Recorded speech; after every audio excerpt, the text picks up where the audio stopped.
سلام وأمان ورحمة وبركات عليك أيا كان مكانك في هذه الدنيا، أيا كان فكرك، أيا كان جنسك، أيا كان جنسيتك. اللهم إن هذه الحلقة جهاد فيك تنفيذا لأمرك، وجاهدوا في الله حق جهاده. اللهم تقبلها مني وتقبلها من كل من يساهم في نشر هذه المعلومات لأكبر قدر من عبادك. الحلقة دي إن شاء الله هتكون مميزة بشدة، وأوعدك لو طبقت اللي فيها واستوعبته بإذن الله بلا مبالغة، بلا أدنى مبالغة، هتكون نقطة تحول مذهل في حياتك إن شاء الله وحياة كل من يطبق اللي فيها. الحلقة من 5 محاور. المحور الأول: معنى الصوم للرحمن. يعني إيه الصوم للرحمن وإيه اللي بيحصل بالظبط وإزاي تعرف تعمله؟ فوائد الصوم للرحمن المذهلة. إيه الفوائد اللي ممكن تحصل في حياتك؟ فوائد جذرية من العمق لما تعمل الصوم للرحمن، وهنتكلم فيها في 16 فايدة مذهلة في حياتك، وأنا أعني كلمة مذهلة. المحور الثالث: ماذا تفعل أثناء فترة الصوم اللي هو الصمت عن الكلام؟ تعمل إيه وتقضي الفترة دي إزاي؟ المحور الرابع: الأساس الديني لهذا النسك العظيم المنسي. إيه الأساس الديني للنسك ده وإزاي هو أمر تم إهماله في موروثنا إهمال شديد، أنا أزعم أنه إهمال متعمد. المحور الخامس: بعض شهادات لمن قاموا بتجربة الصوم للرحمن. يمكن أنا متعمد أسمي الحلقة الصوم للرحمن، الفوائد المذهلة للامتناع عن الكلام مع البشر لفترة محددة، وهتدرك بنفسك هذه الفوائد بإذن الرحمن الرحيم. ويمكن من أكتر الحاجات اللي مسببة لي، مش عايز أقول استغراب لأنه متوقع وربنا قال لنا عليه في الكتاب، ولكن مستغرب من كمية اندفاع البشر لاتباع موروث ضخم وكبر الشكل الظاهري أو الشكليات والحاجات اللي من بره، مش عايز أقول توافه، بس حاجات من بره شكلية، وتمسك بيها قوي وأهمل، قد يكون عن عمد، ويمكن الشيطان له دور كبير جدا في الحتة دي، أهمل أكبر وأهم وأخطر الفوائد والأوامر اللي ربنا أمرنا بيها. وزي ما هتعرفوا في الحلقة إن شاء الله هنكتشف كيف حدث هذا وإزاي تستفيد منه من نسك وأوامر كبيرة جدا ربنا أمرنا بيها لا يفعلها كثير من البشر الآن. يلا بينا نتكلم في أول محور من فوائد الحلقة: معنى الصوم للرحمن، اللي هو الصمت عن الكلام والامتناع عن كلام البشر لفترة محددة. يعني إيه الصوم للرحمن؟ هو ربنا سماه الصوم للرحمن لما كان بيتكلم في الآية بتاعت السيدة مريم: إني نذرت للرحمن صوما. هو عبارة عن إنك تمتنع لفترة محددة عن الكلام والاتصال بالبشر والواقع الخارجي. الفترة دي قد تكون يعني يوم لو عايز تتدرب، أو يومين، أو جزء من اليوم، ولكن بيبدأ الفوائد الكبيرة بتاعتها تحصل عند 3 ليالي، 3 أيام ولياليهم. يعني لما تقعد 3 أيام دي البداية الصحيحة. لو عايز تعمله صح ممكن 7 أيام، 19 يوم، 40 يوم. أيوة 40 يوم لا تتكلم فيهم مع البشر نهائيا بالطريقة اللي انت عايزها. بقى ممكن تقعد في مكان لوحدك ما يكونش فيه حواليك بشر أصلا، أو لو في حواليك بشر تتكلم معهم بلغة الإشارة. المهم إن حنجرتك ما تتحركش، ومهم أوي الحنجرة الصوت ده ما يطلعش خالص إذا أردت أن تحصل على أكبر استفادة ممكنة، ويكون كل كلامك مع إلهك بس، تتكلم معاه بأي شكل أنت عايزه، بأي صورة وبأي طريقة. ويمكن عايز أفرق هنا ما بين إن أنت ناوي إنك تعتزل الناس وتقعد في مكان لوحدك عشان تعمل الصوم للرحمن، وما بين الاكتئاب، لأن بعض الناس، أو الانطواء الناتج عن الاكتئاب، لأن بعض الناس، ويمكن لأن دي فطرة الله سبحانه وتعالى فطرنا عليها، لما الإنسان بيجيله حالة من الضيق والاكتئاب اللي بنسميه في علم النفس الاكتئاب، اللي هي درجة مبالغ فيها يعني في المشاكل النفسية أو الإحباط الشديد أو الكلام ده، بتلاقي فطرتك بتقودك إنك تعمل كده، انك تنعزل عن الناس وتبعد عنهم وتقعد لوحدك. ولكن المشكلة انك بتكون مش عاملها عمد، مش عاملها قاصد انك تصوم للرحمن. فالشيطان ساعتها بيستلمك ويبدأ يغذي أفكارك أثناء فترة الانعزال بأفكار سلبية ويضخم لك أكتر. ما هو لأن الاعتزال فطرة ونفسك بتميل إليه عند المشاكل، فأنت لأنك مش واعي إن ده فطرة بتسيب نفسك وتسلم نفسك للشيطان. فاللي بيحصل إن الفترة اللي أنت قاعد فيها منعزل عن الناس دي، إما إنك تكون متصل بالرحمن أو متصل بالشيطان، وإنت اللي بتقرر.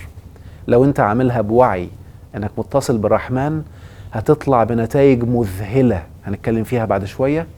ولو انت متصل بالرحمن بالشيطان هتطلع بنتائج مزلزلة قد تدمر حياتك، وقد تخرج بأفكار فيها اتجاه مثلا الانتحار او الافكار السلبية. فكون واعي. يعني بعض الناس اللي مش فاهمين يقول لك ما احنا بنعملها طبيعي.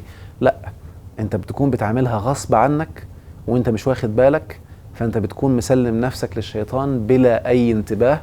وبالتالي بيستغل الشيطان هذه الفترة الدقيقة الخطيرة لتضخيم السلبيات في حياتك وتضخيم المشاكل والتحقير منك وتهويل اللخبطة اللي حاصلة بينك وبين أصدقائك ومقربين ليك أو أيا كان الناس اللي بينك وبينهم مشاكل.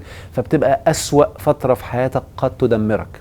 فانتبه، لأن أنت اللي بتقود. وبالتالي كن في هذه الفترة على اتصال بالرحمن. وهنتكلم إن شاء الله كمان خلال الحلقة تعمل إيه بالظبط عشان تحصل على أكبر فايدة ممكنة من هذا الصوم للرحمن. ومهم تكون منبه المحيطين بيك لأنك داخل هذه التجربة. يعني قول لهم يا جماعة أنا هعمل تجربة، هقعد 3 أيام مش هتكلم، وتقبلوا أن أنا لو هتكلم معاكم في الأمور الضرورية هكون بتكلم بلغة الإشارة.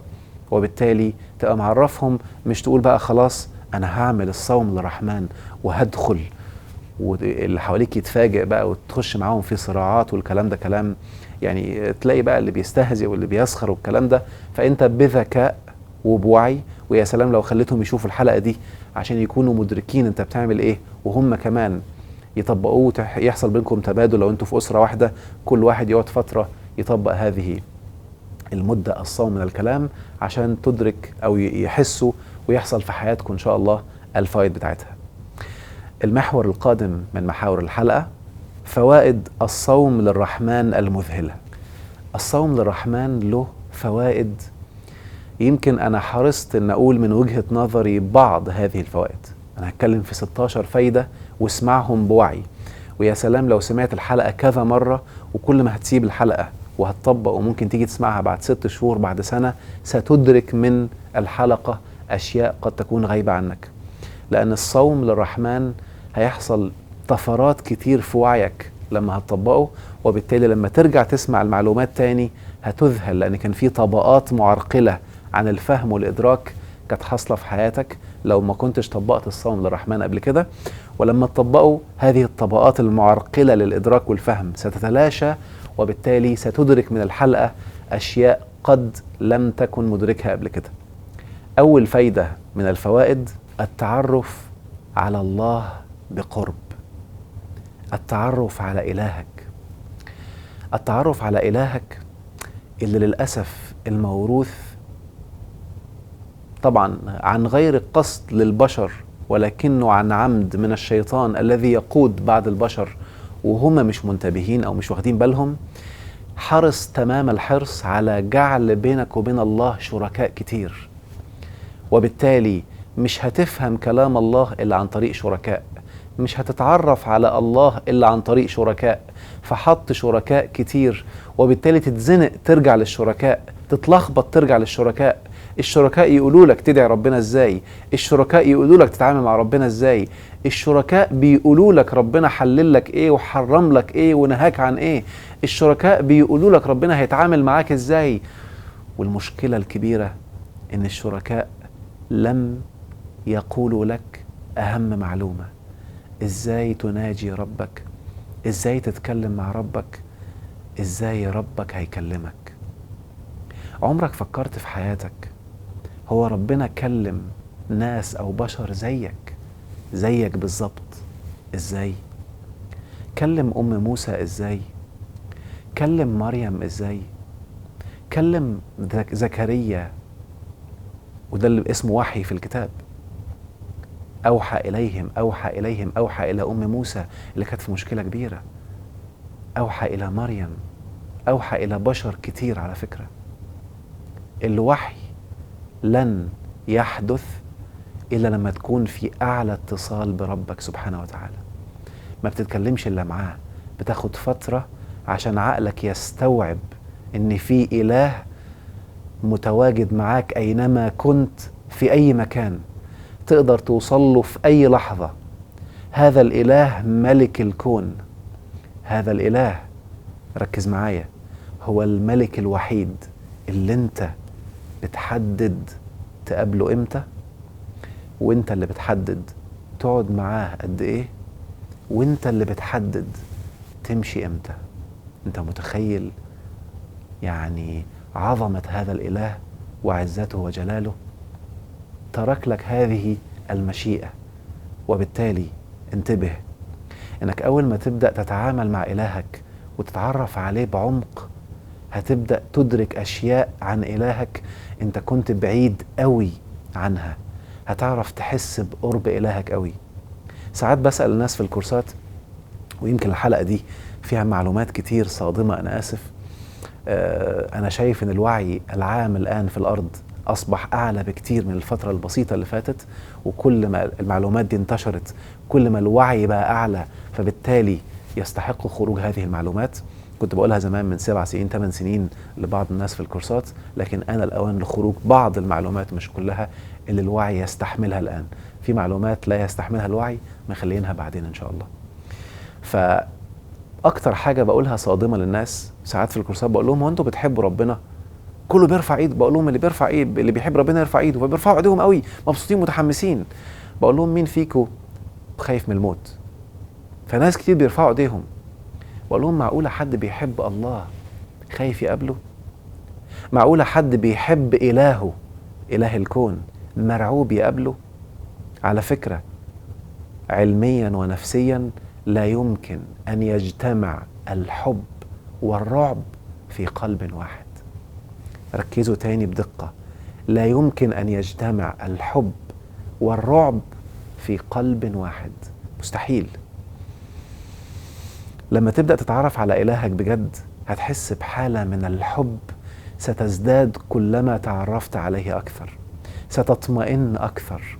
الاطمئنان والأمان سيتفجر في قلبك، الأمان اللي لسه ناس كتير جدا من اللي بيسموا نفسهم مسلمين أو مؤمنين أيا كان دينهم اللي بيتبعوه لم يشعروا به، وبيسمي نفسه هذا الاسم.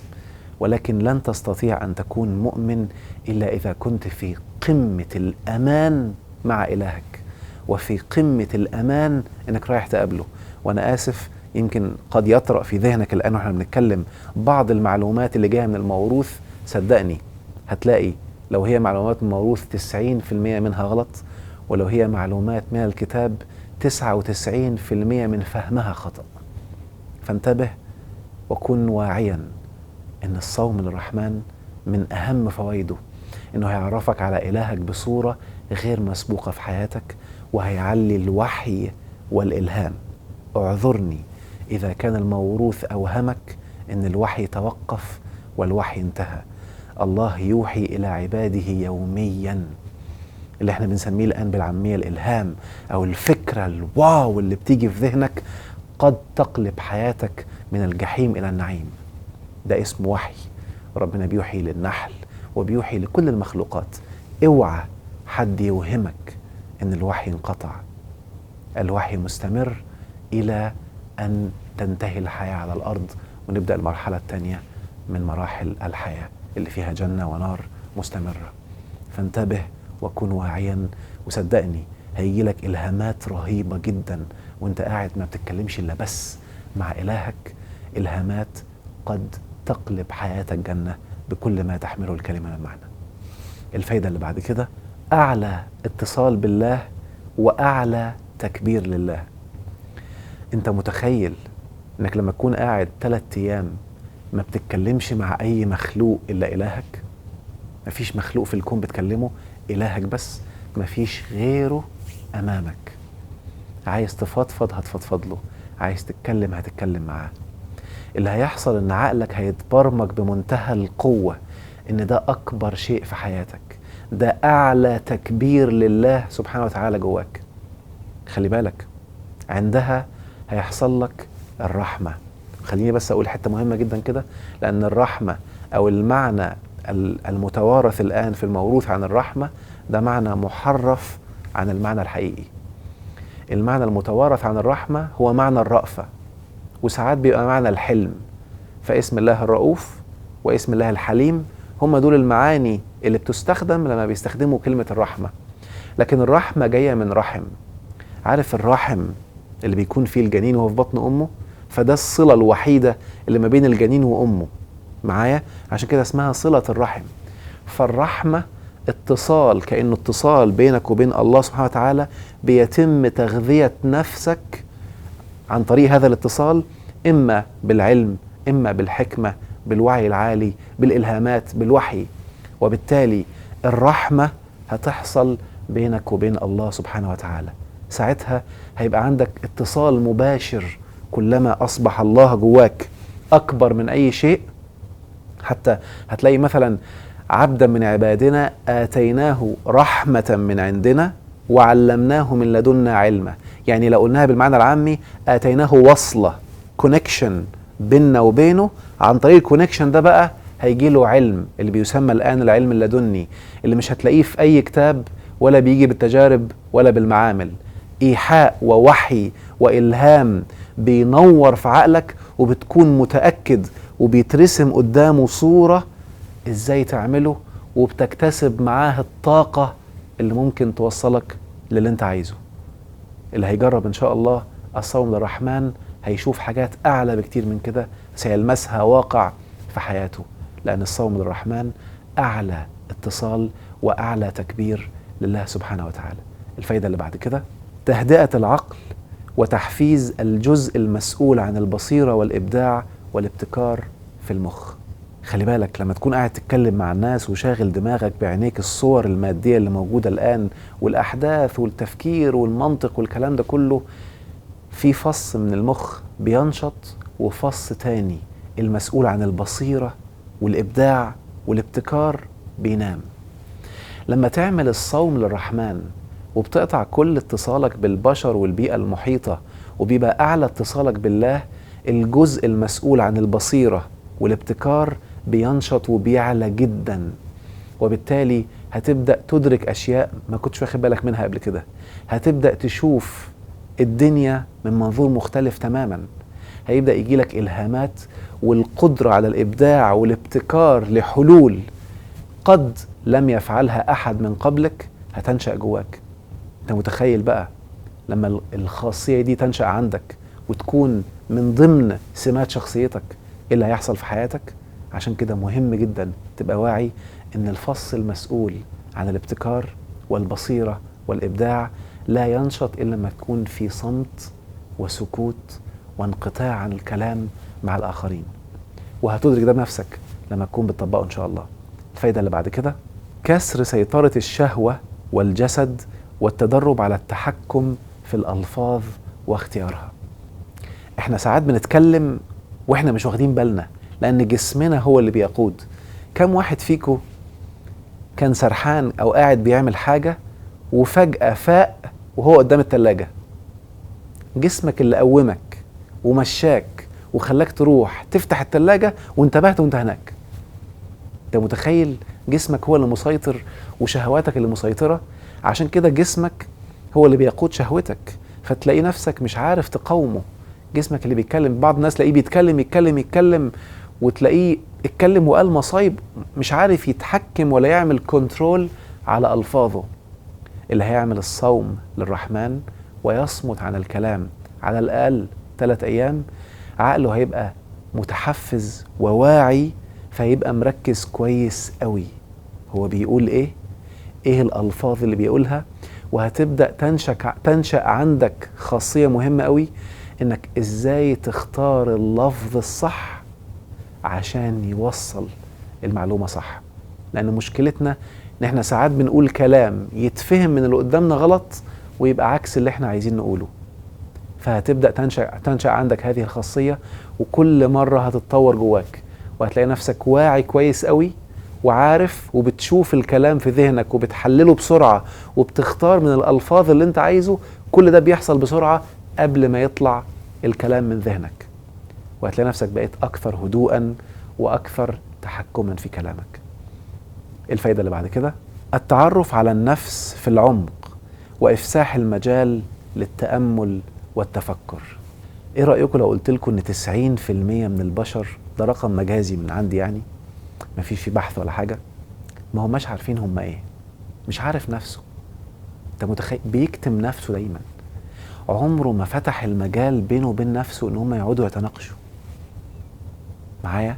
وللأسف بعض الناس اتبرمجوا في الموروث ان النفس ده شيء سلبي، المفروض تحاربه والمفروض تقاومه وتجاهده.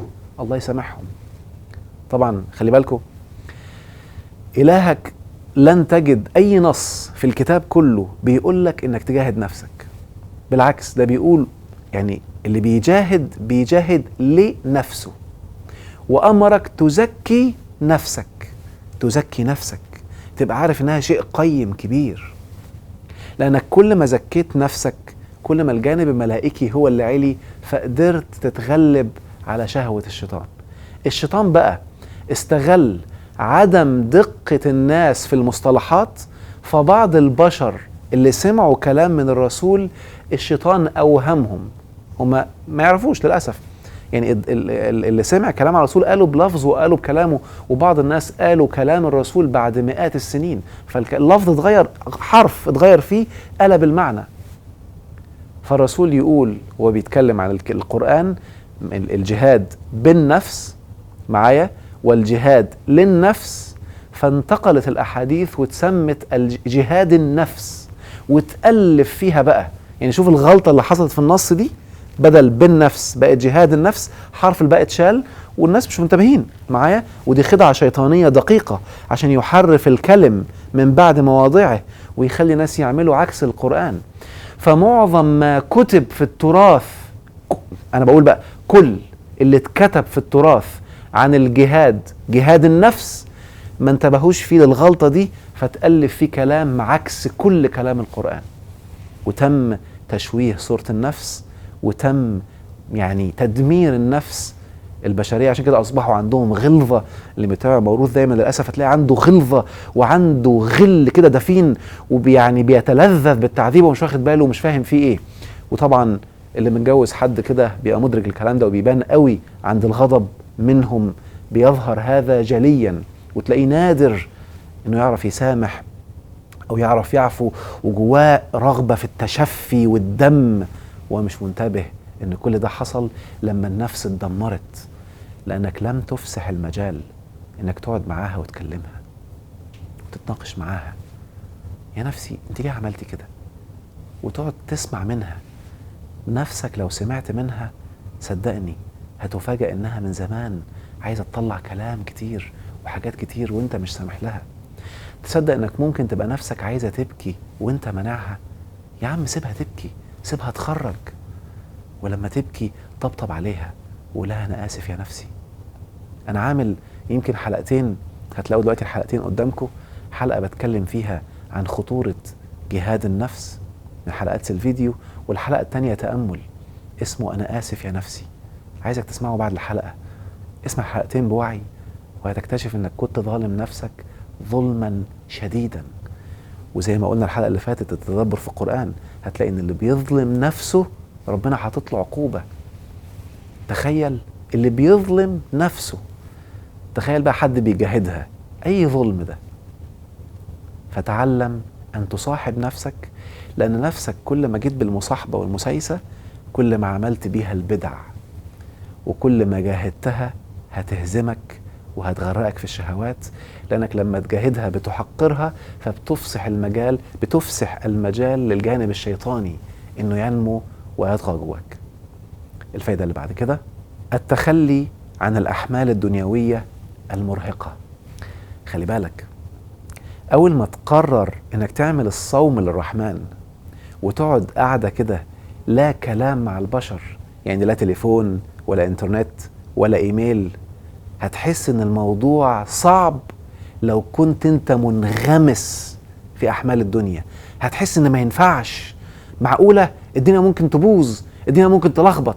خلي بالك بقى، اللي عايش كده هم أكتر الناس توترا، ويعني مش عايز أقول تعاسة، بس بعيد جدا عن الاستمتاع والروقان، لأنه رابط نفسه بالدنيا فمش عارف يسيب يوم بعيد عن الموبايل. هقول لكم معلومة، أحد رجال الأعمال الكبار، يمكن من أغنى أغنياء العالم على موسوعة فوربس، ويا رب لو بيسمع الحلقة دي يعني تبقى بالنسبة له بحب قرصة ودن خفيفة. كنا عايزين نتقابل عشان نعمل بعض الجلسات عشان نخلي يعني نتناقش بعض الحاجات اللي كانت عامله له لخبطه. واحنا بنتكلم بقول له بس انا عايز منك ساعتين 3 موبايلك هتسيبه خالص بعيد عشان نقعد نركز. قال لي مستحيل، كنا كل 5 دقايق موبايله بيرن. فبقول له معلش مش هينفع كده، يعني انت كده نفسك ليها حق، محتاجين بس على الاقل 3 ساعات في الجلسه والكلام مفيش موبايل. قال لي مستحيل، مش هقدر، مش هينفع. طيب حضرتك ظبط، مش هينفع نعمل الجلسه كده. طيب هشوف وهقول لك. قعدنا يوم بعد يوم وسنه بعد سنه، سنين عدت لغايه اللحظه دي مش عارف يظبط وقت عشان نقعد مع بعض. تخيل بقى حياته هتبقى عامله ازاي من الاسترس والزحمه والضغطه، ان شخص مش عارف يقعد مع نفسه يفصل عن العالم 3 ايام بس. فانتبه انك هتبدأ اول ما تقرر تعمل الصوم للرحمن، هتبدأ تقطع كل الاتصالات والاحمال الرهيبة. هقول لك قصة صغيرة في دقيقة عشان توصلك الفكرة دي. تخيل كده انا نازل الدولة دي عاملة عربية، هم اللي مخترعين عربية ليها نظام قيادة مختلف عن أنظمة باقي الدول. فأنا نازل الدولة دي لا بعرف أسوق السيارة ولا عارف الطرق اللي فيها. أيهما أحسن لي؟ هشوف سواق من أهل هذه القرية يجي يسوق لي وأنا أقول له نروح فين فيوصلني، ولا هنزل أقعد أتعلم في العربية وأتعلم في السواقة وأتعلم الطرق وأنا كده كده ماشي تاني؟ هبقى شايل الحمل وشايل اللود، صح؟ طب تخيل بقى، ولله المثل الأعلى، إلهك بيقول إن علينا للهدى، يعني الله عليه إنه يهدي، أنت قول بس هو اللي هيوصلك. فلما تبقى واعي إن الله سبحانه وتعالى قيادة كل الكون عليه مش عليك، أنت بس اعمل أشياء بسيطة وهو سيقودك وسيهديك. الناس اللي ما بيعرفوش يعملوا كده والله ما بيعرفوا يناموا، ده حتى مش عارف ينام لأنه حاسس إن الدنيا هتلخبط وهتبوظ فوق دماغه، فبيكون منغمس في الدنيا. الناس دي هي اللي بتترعب من الموت، أول ما يجي لها فكرة الموت بتتخض وتترعب، عيالي، أسرتي، أهلي، وكأنه هو اللي بيحميهم وهو اللي بيرزقهم وهو اللي كذا. حرام عليك نفسك. فبيعيشوا في آلام نفسية ولخبطة، وهم دول أكثر عرضة للمشاكل النفسية. لكن تخيل لما تقدر تكسر كل ارتباطك بالدنيا وبكل وسائل الاتصال، فهتبدأ تتعلم تخلي في ناس يشيلوا الحمل، هتبدأ تتعلم تختار ناس يعرفوا يمشوا الدنيا بعديك، هتبقى مجهز لأي شيء يحصل أيا كان. وبالتالي هيحصل لك، ودي فايدة رهيبة ستدركها لما تطبقها، ان كل أحمالك اللي انت متكلبش فيها ومتغلغل الدنيا فيك هتتكسر، وهتعرف تعيش حر 3 أيام، ويا سلام لو أكتر. خليها في الأول 3 أيام، وكل فترة كده من حياتك ابدأ زود فيها عشان تتطور في حياتك أكتر. الفايدة اللي بعد كده، إيجاد الإجابة لأسئلة كثيرة كبيرة في حياتك. بص، أسئلة كتير، أنت قاعد صامت عن الكلام 3 أيام، ما بتكلمش غير إلهك بس. متخيل يعني إيه؟ ان في اسئله كتير ما انت ما عادش بينك وبين ربنا وسيط، هتلاقي الوحي باجابتها طلع جواك ونور. ركز معايا، الوحي باجابه اسئله كتير نور جواك، وهتبدا تودع التبعيه للابد، لانك ما عادش بينك وبين الله وسيط. هتدرك معنى الايه الرهيبه اللي بتقول وآتاكم من كل ما سألتموه وإن تعدوا نعمة الله لا تحصوها. الموروث نسي الحتة الأولانية ومسك في إيه؟ وإن تعدوا نعمة الله لا تحصوها. لكن الآية بتقول وآتاكم من كل ما سألتموه، والآية في الماضي. العلم الحديث النهاردة وعلم النفس تحديدا وعلماء الطاقة أشد تحديدا قالوا إن كل إجابات الأسئلة موجودة جواك، موجودة في أعماق نفسك، لن تكتشفها إلا لما تغوص جوه وتتعرف على نفسك وتبصر نفسك. وفي أنفسكم أفلا تبصرون؟ ساعتها الله سبحانه وتعالى سيوحي إليك بإجابات أي سؤال أنت عايزه أيا كان، وهتكتشف أشياء مذهلة، إجابات كتير ممكن تكون شغلة دماغك.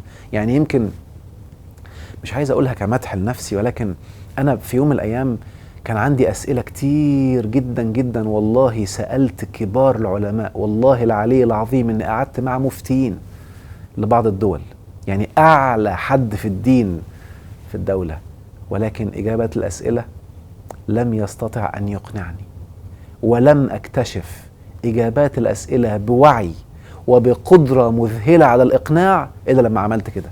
دي تجربة شخصية. يمكن الصوم عن الكلام، أنا يعني في الحلقات بتاعتي بحاول قبل ما أتكلم في حاجة مع البشر أكون طبقتها على نفسي، وناس من الشباب اللي بقابلهم في الجلسات والكورسات يكونوا طبقوها، ونشوف النتائج، عشان أكون وأنا بتكلم أنا بتكلم عن وعي وعن تجربة. لأن بعض الناس للأسف وخصوصا حديث التدبر أول ما يتدبر في حاجة بسرعة يطلع يقولها هو لسه لم تختمر في عقله، فأخطائهم دايما في الغالب بتكون أكثر من الصواب بتاعهم. فكانت النتيجة إن في إجابات لأسئلة مذهلة والله العظيم ما كنت لاقي لها إجابة، حصلت وبقيت وعيها، ولما اتناقش مع أي حد بعرف أوصلها له بصورة مذهلة.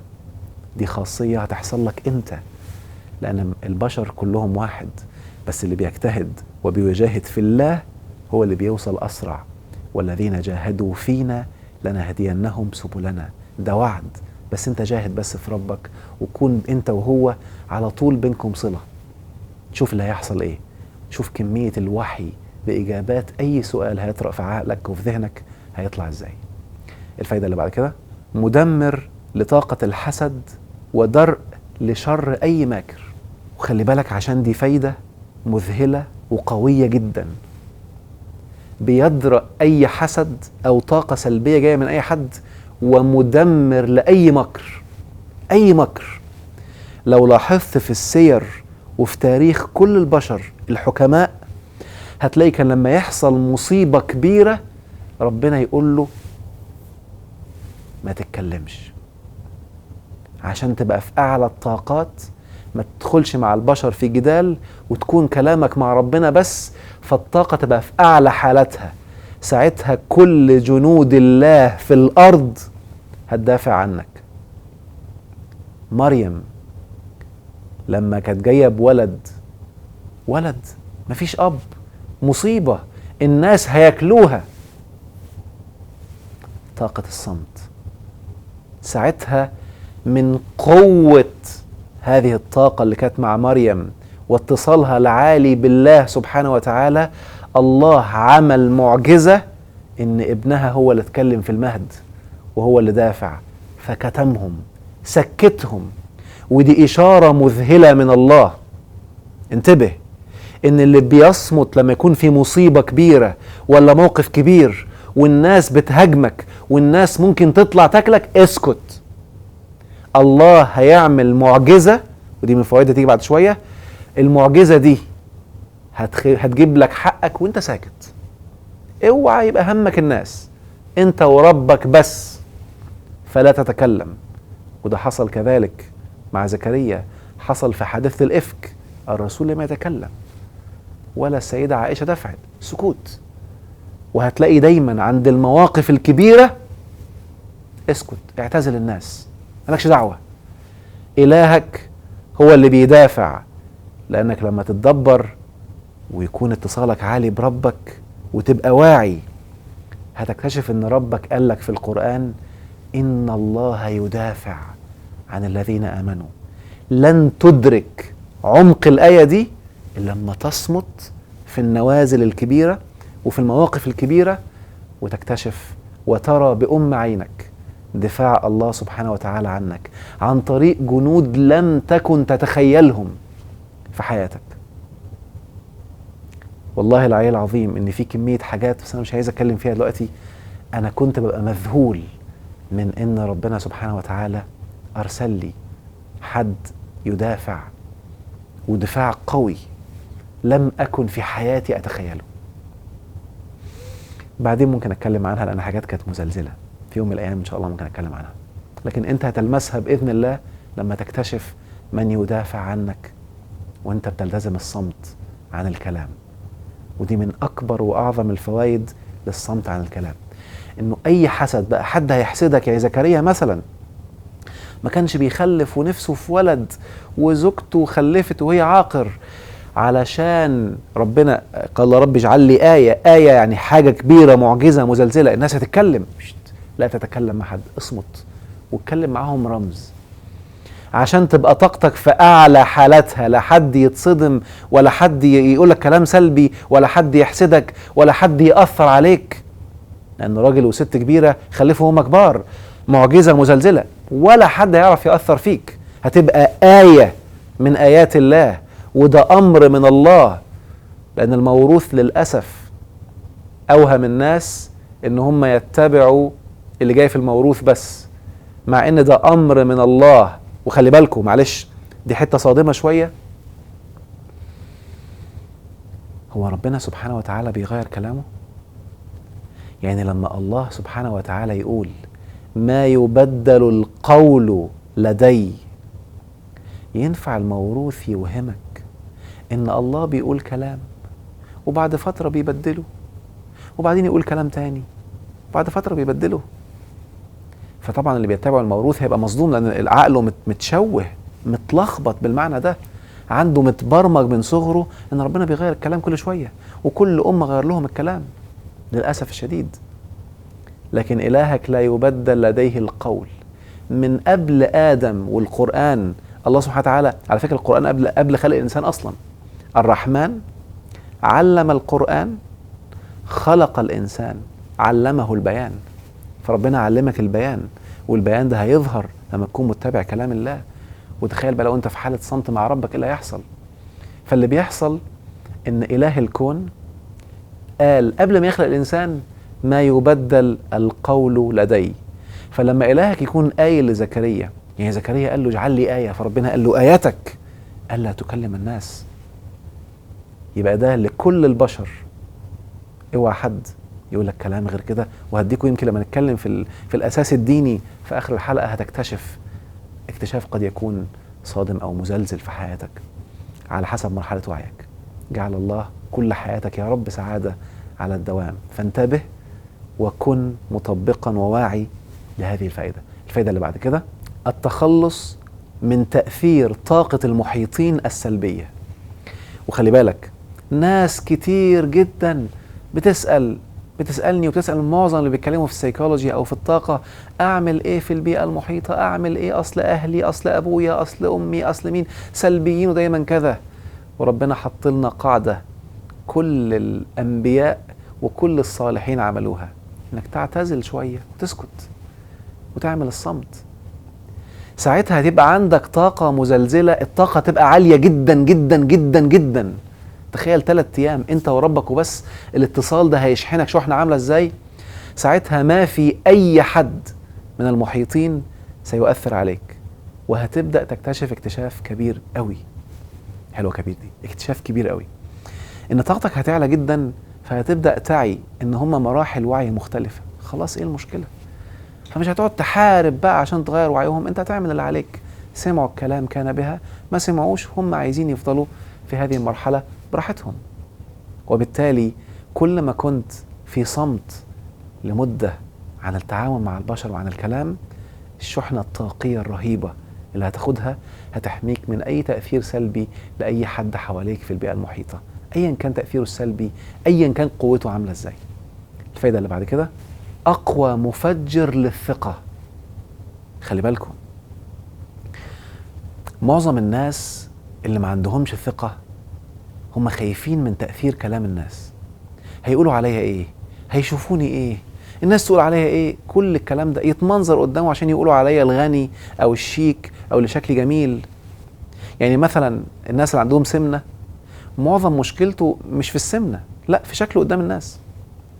اللي لبسه او اللي عنده مثلا يعني ضيق في مصادر الرزق مش مشكلته ان هو عنده ضيق في مصادر الرزق، لا، مشكلته الناس هيشوفوني فقير، هيشوفوني كذا. معايا؟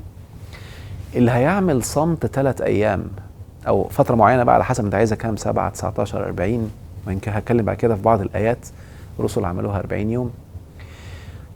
اللي هيعمل الصمت عن الكلام مع البشر ويتواصل 3 ايام كامله مع إله الكون بس، الله هيبقى أكبر جواه، هيبقى همه ربنا يشوفني إيه، مش مهم الناس. أنا آسف في اللفظ، طز في رأي الناس فيا. وهيبدأ يخلي تركيزه الفترة اللي جاية بعد ما يخلص بقى الصوم للرحمن وتنتهي الأيام اللي هو حددها، هيبدأ يركز طول الأيام أنا ربنا شايفني إيه، مش مهم الناس شايفيني إيه. هيقعد يكلم ربه كل شوية. والكلام طبعا لان بعض الناس سالوا انا هتكلم ازاي، الكلام يكون بصوتك الداخلي، يعني حاول حنجرتك ما تتحركش. حتى لو بتقرا في القران الصوت الداخلي، وهنتكلم فيها لما اشرح هتعمل ايه في الصيام ان شاء الله. فهيبقى اتصالك عالي بربك، المهم ربنا شايفك ايه، مش مهم الناس شايفينك ايه. لما توصل الحاله دي الثقه والقوه والعزه هتتفجر جواك، ومهارات القيادة هتعلى عندك بصورة مذهلة، وساعتها مفيش مخلوق في الكون هيأثر فيك.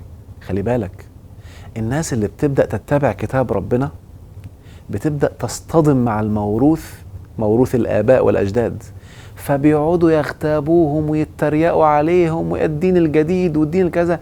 يعني هم مشكلتهم ان هم الموروث عمل دين جديد وهم بيتبعوه، فلما الواحد يرجع يطبق كتاب الله هم بيعتبروه دين جديد، جديد عليكم، لكن بالنسبة لله ده الدين الأصلي. فتلاقي الكلام بقى سلبي واللي بيتريق واللي بيسخر وكذا وكذا.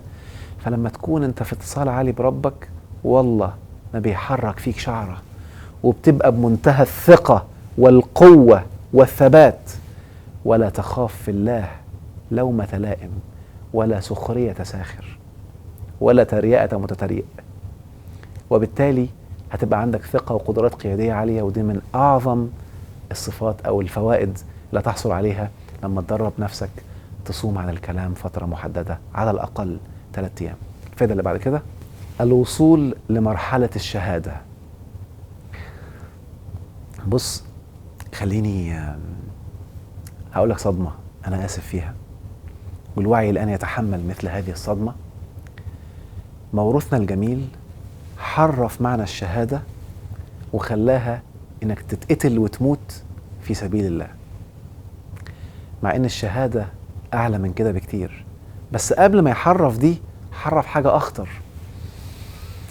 أنا بقولها من 7 سنين في الكورسات، ودي أول مرة أو تاني مرة، يعني قلتها في حلقة من الحلقات كده من حوالي شهرين في الراديو، دي أول مرة أقولها في حلقة مسجلة فيديو، لأن الوعي العام المجتمعي أصبح مؤهل لهذه الصدمة الكبيرة المزلزلة اللي ممكن يكون ما حدش واخد باله منها. انت عارف انك لما تقول أشهد أن لا إله إلا الله، دي شهادة زور لو ما كنتش شهدتها بجد. انت عارف يعني ايه شهادة زور؟ يعني النهاردة مثلا لو انا رحت وقدام قاضي في محكمة وقال لي انت شهدت فلان بيعمل كذا وانا ما كنتش شهدته، فقمت قايل انا اشهد ان فلان بيعمل كذا، دي شهادة زور.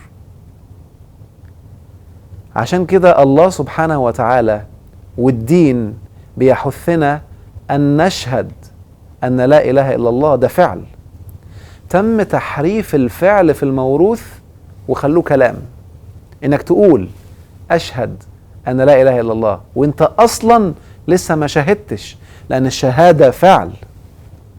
تخيل بقى، وتلاقي الشخص لسه جديد طازة داخل الدين، يلا تعالى قول أشهد أن لا إله إلا الله، فيقوم قايل هي مبروك أسلمت. إيه ده؟ تم تسطيح الدين وتحويل هذا الفعل العظيم اللي هو الشهادة إلى كلام بيتقال. خلي بالك بقى، أنت الآن هتبدأ تتدبر، وعيك هيبقى عالي، مخك هينضف وهتبدأ تركز في التفاصيل الكلام. شهادة أن هناك إله ولا شهادة أن لا إله إلا الله؟ ما احنا ممكن نشهد بهدوء أن هناك إله عادي، كل شيء في الكون بيشهد أن في إله، ما هو مش طالع لوحده.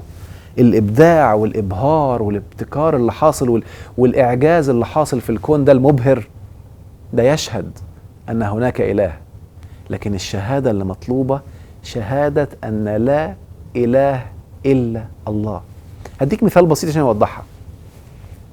لو أنا النهاردة مسكت أي حاجة، مسكت مثلا موبايل أو مسكت كاميرا وقمت قايل لمجموعة من الناس أنا عاوزكم تشهدوا أن لا كاميرا إلا دي في القاعة.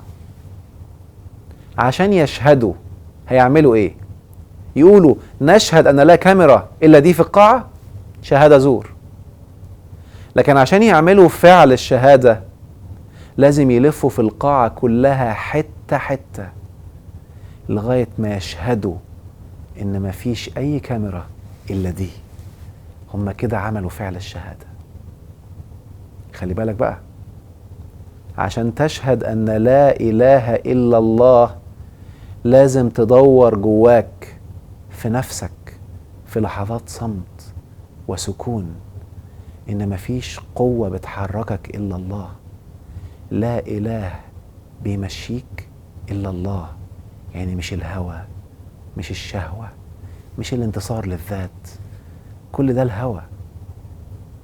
يوم ما تشهد أن لا إله إلا الله ساعتها الآن اسمك شهيد.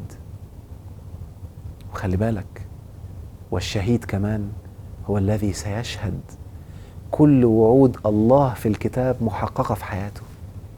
كل آيات الجنة والرزق والنعيم والحياة المطمئنة والحياة الطيبة والرفعة سيشهدها واقعة في حياته، لأنه ساعتها بقى شهيد بجد، مش مجرد كلام بيقول عشان الله عشان ايه ده، بغبغة. تم تحريف هذا المعنى الرهيب العميق. الشيطان بيلعب وبيستغل الناس اللي لا يتفكروا عشان ياخد الكلام ده وينشره على ايديهم. وزي ما قلت لكم في الحلقات اللي فاتت، حد ممكن يغلط ويفهم معنى غلط ويطلع عنده تلاميذ ثم تلاميذ ثم تلاميذ، وبالتالي ينتشر، فتقوم انت وموهوم ان هو ده الفهم الصحيح. وبالتالي من اعلى فوائد الصوم الرحمن انك هتقعد مع نفسك تشهد وتدور جواك. لما عملت كذا امبارح كان مين اللي بيحركني؟ ده هوايا. لما اتخانقت مع فلان كان مين اللي بيحركني؟ ده هوايا. لما زعقت لزوجتي، لما اتخانقت مع جوزي، لما قعدت انتقد، كان مين اللي بيحركني؟ ده هوايا. يعني مش الله، ده انا بعيد عن الشهادة قوي. ايه ده؟ انا عاوز اشهد بجد ان مفيش حاجة بتحركني الا الله عشان ابقى شهيد. ساعتها تستحق ان تشهد الجنة. عشان كده الشهادة منزلة عالية.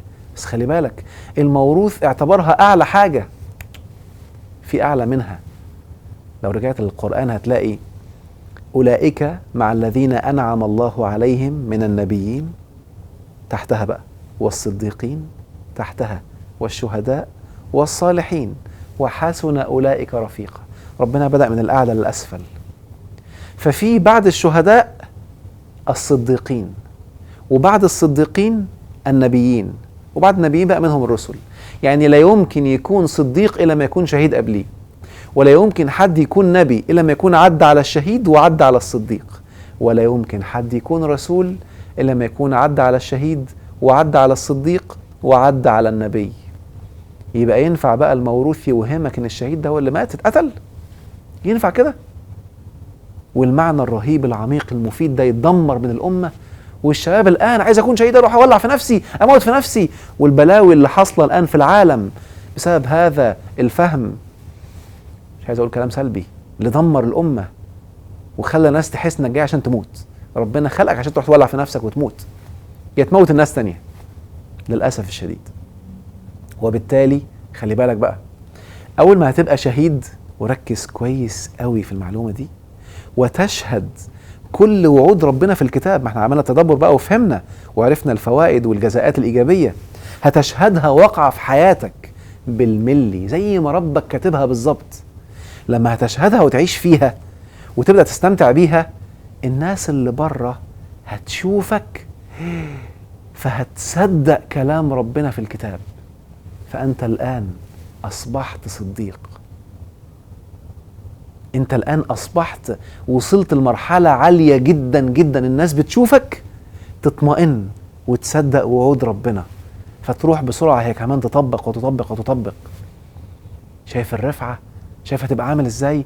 مش استمتاعه بس، ده انت بسببك هيصدق الناس كلام الله سبحانه وتعالى.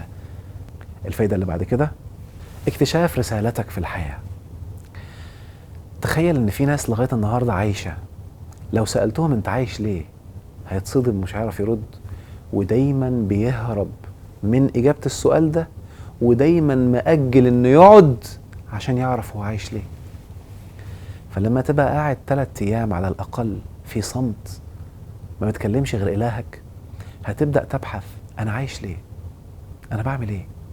وهتبدأ تكون مؤهل لأنك تكتشف أنت ليه عايش.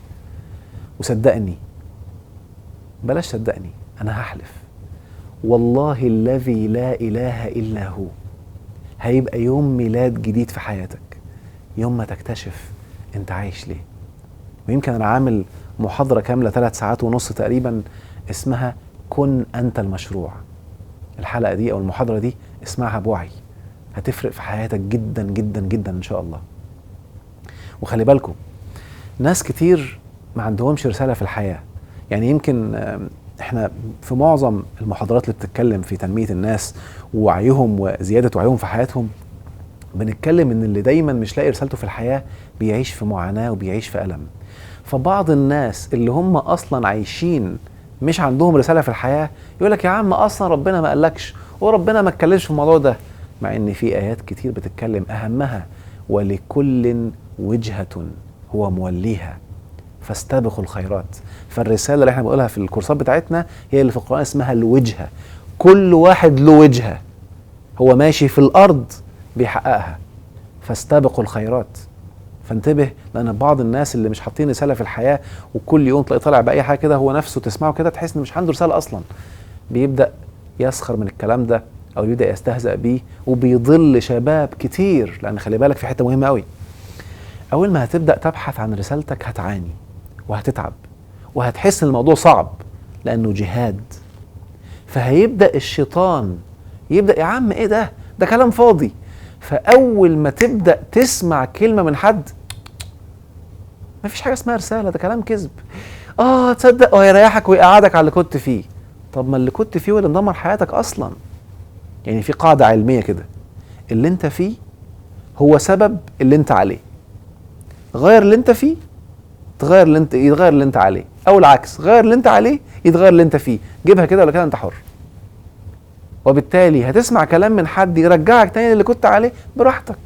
هتعدي سنين تانية ولا زالت معاناة ولخبطة تانية لغاية ما تكتشف انت عايش ليه. وهنا برضو عايز اقول حتة مهمة قوي، لان بعض الناس ممكن يتخدع، ودي خدعة من الشيطان، يقول لك اصلا انا رسالتي تدبر القرآن او رسالتي ان اكتشف. دي مش رسالة. يعني النهاردة القرآن عبارة عن بيئة خام، تضرب الفاس في اي حتة هتطلع معلومات جديدة لم تسبق في التاريخ. ركز معايا كده، هتضرب الفاس في اي حتة عشان تتدبر، هتطلع معلومات لم تسبق في التاريخ. لان زي ما قلت لكم التدبر والتفكر اتقطع في الامة من مئات السنين. فالشيطان بيخش يخدع الناس بقى، هوب انا اول حد يقول كده، هوب انا اول حد يلاقي دي. انت عارف عامل زي ايه؟ زي واحد ماسك فاس وراح جزيره ما حدش راحها قبل كده، فيضرب الفاس يطلع حاجه حمراء، انا اول مره اطلع حاجه حمراء، ها يوم رايح تاني يوم هوب يضرب الفاس طلع حاجه زرقاء، انا اول مره اطلع حاجه زرقاء، وفرحان. والشيطان بيخدعه بهذا الايجو، بنسميه الايجو العلمي بقى، ان كل مره يطلع موضوع ويتفاخر بان هو ما حدش اتكلم فيه قبل كده. ده بسيط جدا، طبيعي جدا. طب انت رسالتك ايه بقى؟ ايه الرساله اللي بتخدم ده؟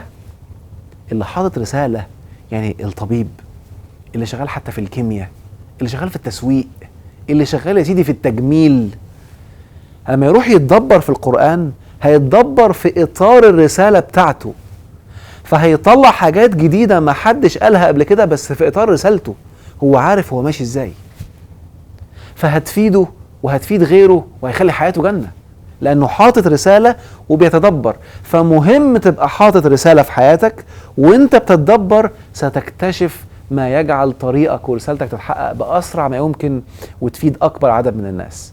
فانتبه لهذه الفائدة، ويلا للفائدة اللي بعد كده. السلام الداخلي اللانهائي.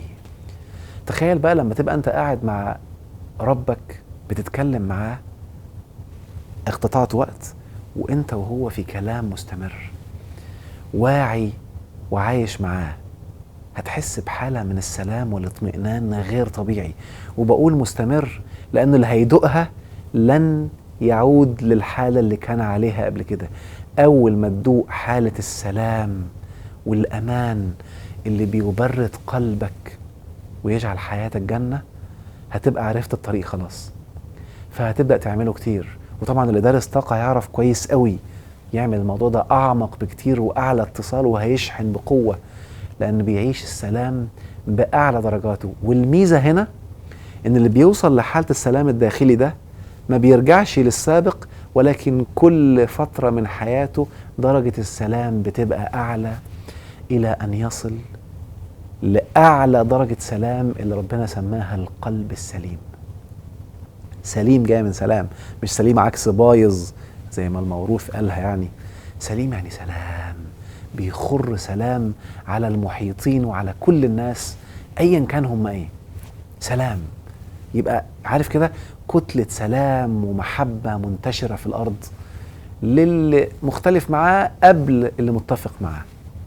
وطبعا السلام ملوش علاقة بالشدة، لان موروثنا فسر الشدة عكس السلام. لا بالعكس، انا ممكن اكون شديد جدا وبوضح المعلومة بقوة وبحسم بمنتهى السلام. السلام عكس الاستهزاء، عكس السخرية، عكس الغلظة وقسوة القلب. لا بالعكس، أنا ممكن النهاردة بكل حب وبسلام أشد على ابني وأكون حاسم عليه عشان يتعلم معلومة معينة بمنتهى السلام. أسيبه واقع وعايز يقوم، ما أقومش أجيبه عشان أبقى حاسم وشديد معاه عشان يعرف يعتمد على نفسه. ده سلام مع حسم وشدة، لأن الموروث لخبط في الحتة دي ودخل الحابل في النابل، والناس بقت فاهمة ان انا خلاص بقى لازم اكون اشداء على الكافرين، يعني اقل ادبي واسخر واستهزئ والى اخره. بالعكس، وطبعا الكافرين في القرآن معناها كبير، يشمل حتى اللي كافر بآيات الله، كافر ببعض الآيات، والموروث في كفر كتير للأسف الشديد. وبالتالي لو هنبقى بقى نقل أدبنا فاحنا هنقل أدبنا على كل البشر بقى، فلا، أنا هبقى حاسم مع اللي كفر ببعض الآيات وكفر بكذا بوعي ولكن بمنتهى السلام، فهتبقى عايش في سلام وهتستمتع بهذا السلام. الفايدة اللي بعد كده، يعلي الوعي ويوصل إلى الحكمة. اللي هيعمل كده انت نفسك هتدرك والمحيطين بيك هيدركوا، هتلاقي نفسك بقى وعيك عالي قوي، وهتبدأ لو سمعت معلومة في حاجات بتنور جوه بتخليك ازاي تعرف تطبقها في حياتك بصورة مذهلة. ويمكن الحكمة ناس كتير بيفسروا ان هي اعلى درجة في الوعي. لا، الحكمة جاية من الحكم والكنترول. حكمة يعني يتحكم فيه، فيبقى عندك حكمة يعني تحكم في أفكارك، وحكمة يعني تحكم في سلوكياتك وانفعالاتك. مش هتنفعل بقوة، وحكمة، ودي أعلى الفوائد للحكمة، هي التحكم في قدرك ومستقبلك واللي جاي. طبعا عارف ان دي صدمة قوي اللي بيتابع الموروث. في حلقة انا بتكلم فيها عن القدر ومفهومه، اسمعها بوعي من حلقات الفيديو. وبالتالي هتبقى عارف تتحكم كويس قوي. عشان كده ربنا قال ومن يؤتى الحكمة فقد أوتي خيرا كثيرا وما يذكر إلا أولو الألباب. فشد حيلك عشان تاخدها، واسعى في طريق الحكمة عشان تاخدها. وبالتالي تخيل لما تكون في صمت وفي كلام مع إلهك، هتوصل لأعلى درجات الوعي والحكمة. وكل ما هتعملها أكتر وكل ما هتزود الأيام، كل ما هتلاقي فوائد أعلى وأعلى بشدة. الفايدة اللي بعد كده، يفجر طاقة الحياة ويحفز الإنجاب ويورث الذرية الصالحة. خلي بالك بقى، لما تعمل الصمت عن الكلام وإيقاف التعامل مع البشر وتتعزل كده عنهم، بتبقى في أعلى اتصال بالله، فبتاخد شحنة طاقة رهيبة جدا.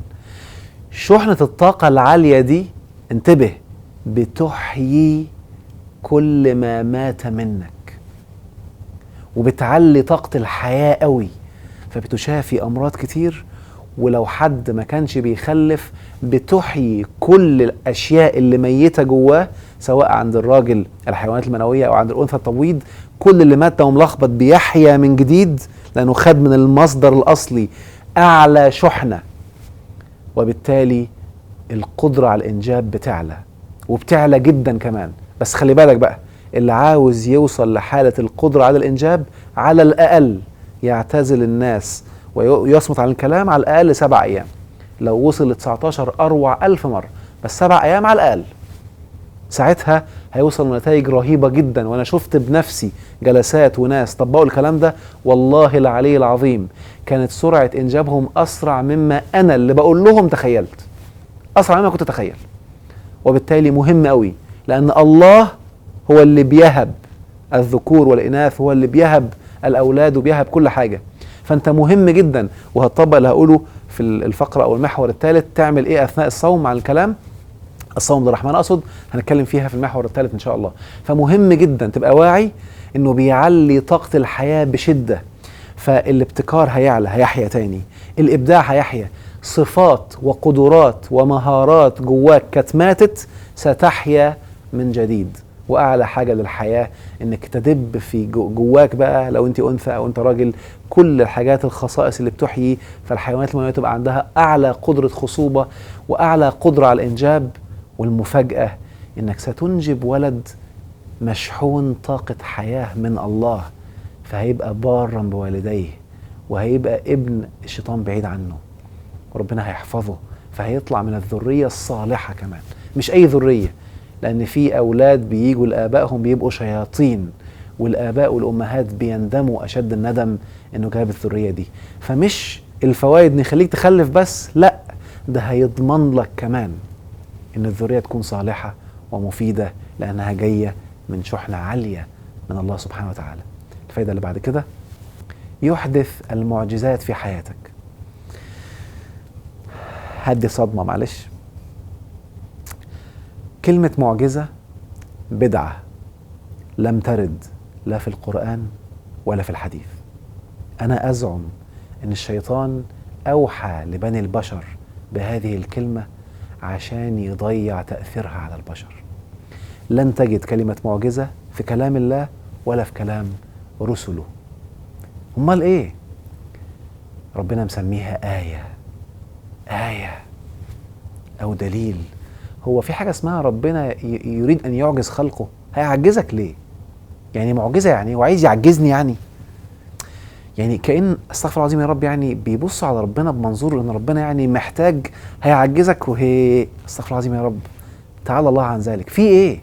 ده الله الرحيم اللي يريدك تعرفه.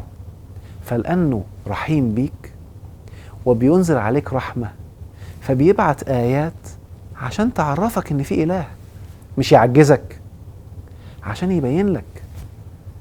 ففي حاجة اسمها بقى سلطان، في حاجة اسمها برهان، في حاجة اسمها آية. كل واحدة من دول ممكن نتكلم عنهم بعدين. وربنا قال سنريهم آياتنا في الآفاق وفي أنفسهم. يمكن أنا عامل الكورس بتاع اختراق المجال الطاقي بتكلم بالتفصيل في جزء كبير في الكورس عن قوانين المعجزة بالمعنى بقى العام، وازاي تفعلها في حياتك وازاي تخليها بتحصل بمنتهى القوة، لأن الموروث عمل حركة رهيبة جدا هي بتحصل كل يوم لكل البشر والرسل اللي حصل لهم والأنبياء واللي غير أنبياء. يعني في غير أنبياء حصل لهم معجزات بالمعنى بقى اللي بيقولوه، ولكن اللي حاصل لأنهم بشر زينا بس نفذوا اللي ربنا قاله، واللي ربنا قاله موجود خلاص. يعني البشر، يعني ربنا قال لنا حتى على الرسول إن هو إلا بشر مثلكم يوحى إليه. إيه اللي ميزه بقى؟ إنه طبق الوحي اللي جاله. طب ما الوحي موجود، ما تطبقه. الموروث عمل إيه؟ راح مسمي اللي حصل للأنبياء معجزات، وراح ناشر قناعة سلبية انتهى زمن المعجزات. ده أول مصيبة. طب ما في بشر تانيين عاديين حصل لهم حاجات، قال لك لا، طب نسميها كرامة، وبرضه انت لا، برضه اصل الكرامات للأولياء، المهم انت لا، عشان يبعدك عن هذه الفوائد الربانية الرهيبة، فيقنعك بقى ان المعجزات للأنبياء وده مصطلح بدعة، والكرامات للأولياء وده برضه مصطلح بدعة، المهم ان انت لا. ولكن الله لم يسميها لا معجزات ولا كرامات، هي موجودة إلى يوم الدين. فافرح واستعد، لأنك لو طبقت هيحصل في حياتك بجد بالمعنى بتاعهم بقى معجزات بمعنى الكلمة، وانت هينفع يحصل لك انت كمان. لأن ربنا مش بيقول لنا الحاجات اللي حصلت للأنبياء عشان يحنسنا. خلي بالكم، أقول لكم معلومة مهمة قوي، القرآن مش كتاب تاريخ. القرآن بيبين لنا اللي حصل عشان نتعلم منه ويحصل لنا. عشان كده كل الأسماء اللي في القرآن مش أسماء أشخاص، دي أسماء حالات وأسماء وعي. في وعي اسمه سليمان، في وعي اسمه نوح، في وعي اسمه حالة، في وعي اسمه أبو لهب، ده وعي. يعني تبت يدا أبي لهب وتب، مش ربنا بيتكلم عن واحد اسمه أبو لهب ومات وخلاص يبقى نلغي إيه بقى، مش قصة، مش بيحكي تاريخ، لا، تبت يدا اللي وعيه أبو لهب، يعني اللي بيعمل اللهب وبيشعلل الدنيا هو أبوه، يعني متبنيه وعمال يشعلله أكتر وأكتر وأكتر. قد يكون أبو لهب النهاردة أشخاص بيولعوا الدنيا بين أزواج وزوجاتهم، قد يكون أبو لهب قنوات فضائية، قد يكون أبو لهب أي حاجة. أبو لهب تبت الآية ماشية، فده وعي. فرعون مش حد اسمه فرعون، ده وعي، حد متفرعن. فلما ربنا يقول إن فرعون طغى في الأرض، لا، مش بيتكلم عن شخص، مش كتاب تاريخ هو. وبالتالي لما تبدأ تعيش وانت بتتدبر بقى إن كل المسميات دي مراحل وعي، فهتعرف ازاي توصل لهذه المراحل، وان الشخص ده اعلى حد وصل للمرحله دي، ويلا شد حيلك انت كمان عشان توصل. هتبدا تحقق بجد ايات في حياتك لم تسبق في تاريخك او تاريخ عيلتك كلها. على فكره دي اخر فايده من الفوائد، يا رب اكون شرحتها بمعنى يريحك ويكون بيان ليك. ننتقل الان للمحور الثالث من محاور الحلقه. ماذا تفعل اثناء فتره الصوم للرحمن؟ يمكن انا برضو هقول مقترحات من عندي وانت ممكن تزود زي ما انت عايز. انا اقول حاجات رئيسية كده ممكن تعملها، بس كل اللي عايزه منك الاول انك تدخل على الموضوع بتدرج.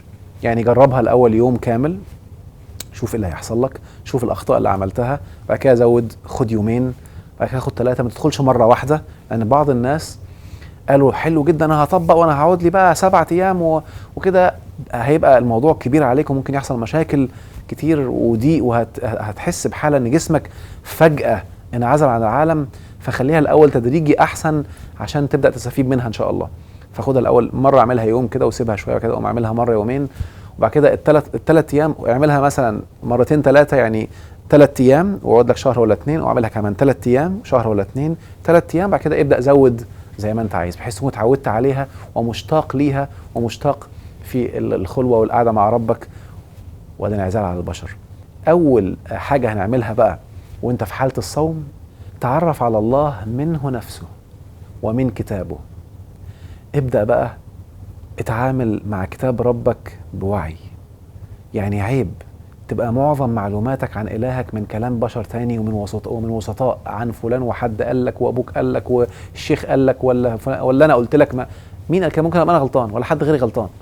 ليه تتعرف على الهك من ناس تانية؟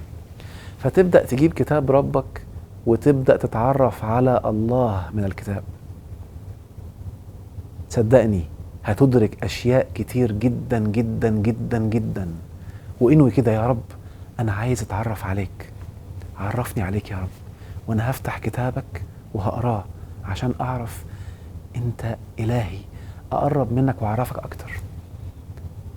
هتلمس أشياء كبيرة جدا، وهتلاقي الوقت عمال يعدي وأنت غايص في معية الله وعمال. وعلى فكرة لما تعرف يا الله هو أنت كده يا رب، يا رب أنا آسف إن ما كنتش أعرفك قبل كده، اتكلم بأريحية وتعرف أكتر واقرأ أكتر. ستذهل من هذه التجربة الرائعة. وانت بتقرأ بلاش تقرأ بقى بالأسلوب البغبغي أو الأسلوب يعني ما تقراش كتاب بتغني يعني، لا، انت ماسك ورقة وقلم وعمال تخطط وتتعرف. وبالتالي مهم قوي تعملها وجرب.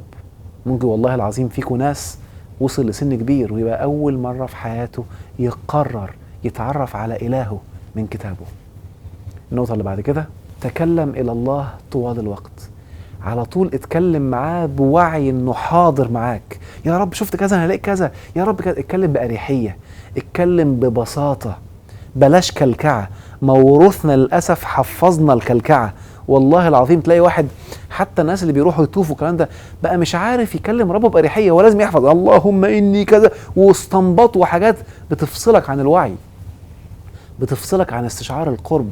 اتكلم مع ربنا بأي لغة، إن شاء الله بالإنجليزي، اوعى حد يخوفك. اتكلم بأي لغة، أي طريقة انت حاسسها، بحب، بأريحية، ببساطة. على طول يا رب شوف كذا، الاقي كذا، بس ما شاء الله كذا، ببساطة وبحب. يا رب أنا آسف إني عملت كذا، أنا كنت كذا، يا رب I'm sorry إني عملت كذا. براحتك، اللي انت حاسس إنه يريحك ويحسسك بقرب من ربك اعمله. المهم طول الوقت كن في كلام معايا. وزي ما اتفقنا بقى، خلي الكلام بلا صوت، بلا تحريك الحنجرة، عشان تتعلم لغة الصمت، عشان تتعلم الوعي. اللي هيتكلم باللغة دي من غير ما يحرك الحنجرة هيحس، يعني هتنمو عنده قدرات هتفهمها لوحدك بعدين. بس اقول لك نكتة حصلت معايا ومع بعض اللي طبقوا، انك بعد اليوم التاني تقريبا هتبدأ وانت نايم تحلم انك اتكلمت. يا رب اتكلمت ليه؟ وتصحى الحمد لله ما اتكلمتش، هيبقى كوابيسك انك اتكلمت. يا اتكلمت ليه وبوظت الكلام. هتصحى من النوم وتحس ان انت الحمد لله، لا ده انا كنت نايم، ده انا كنت بحلم ان انا اتكلمت. فجرب وخلي كلامك بس مع إلهك واستمتع بهذا القرب. هكرر تاني: ببساطة وأريحية وبأي طريقة انت عايزها وبقرب. الحاجة اللي بعد كده: اعترف بكل الأخطاء.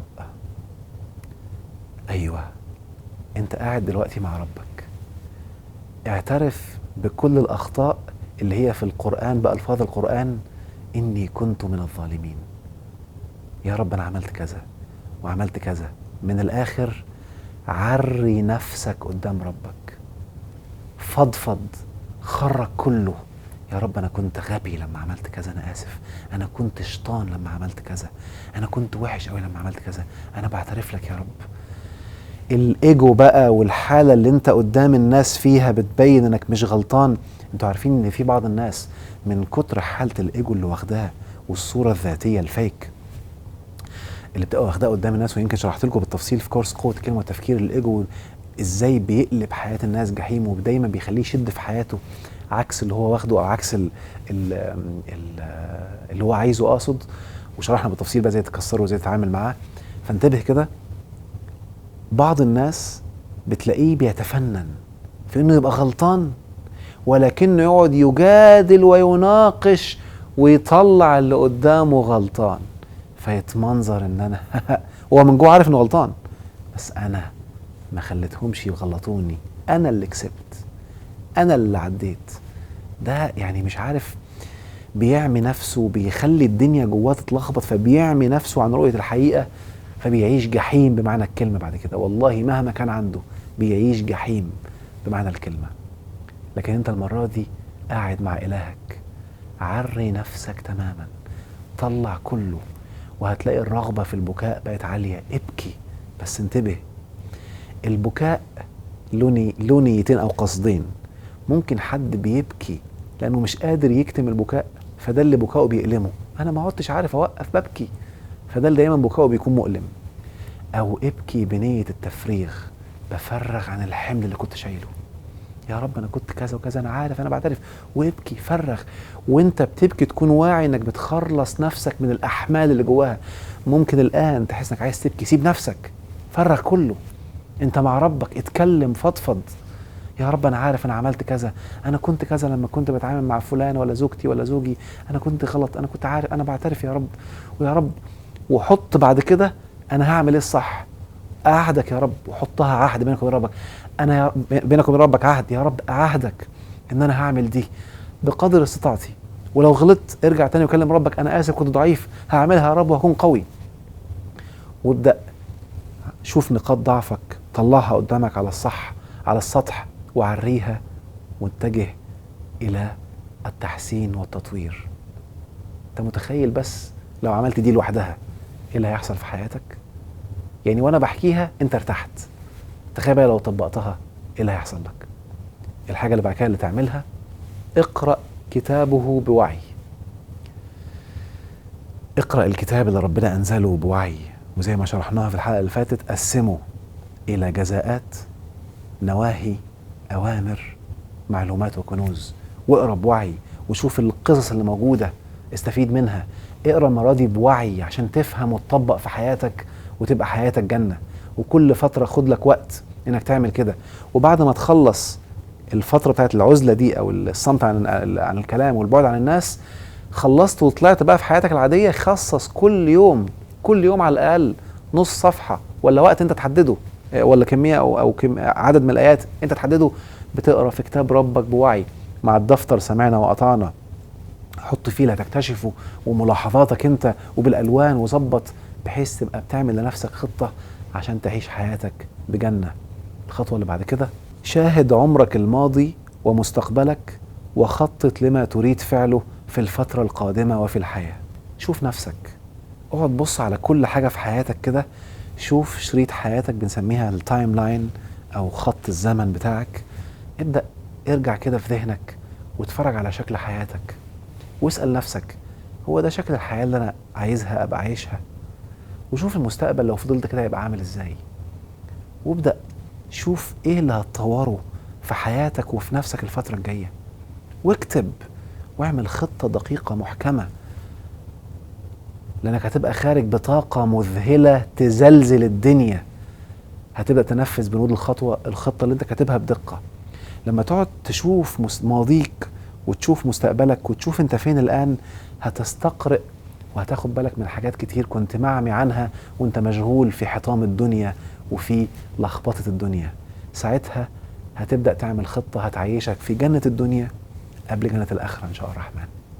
النقطة اللي بعد كده، ناقش نفسك واسمع لها وتكلم معها وصاحبها. ناقش نفسك كتير واسمع منها، اعمل علاقة صداقة وصحوبية بينك وبين نفسك. صدقني ستذهل لما تعمل كده. يعني مثلا انت عملت حاجة غلط كده، يا نفسي عملت كده ليه؟ واسمع منها، هيطلع مبررات، ناقشها زي الطفل الصغير، طب ما ده مبرر، طب ما كان ممكن تعملي كذا وتعملي كذا، وابدأ اتناقش. نفسك طفل محتاج يتعلم، لو انت صاحبتها وعلمتها ستذهل وهتبقى أكبر معين ليك، واللي هيطبق هيكتشف أسرار كتير في الحتة دي.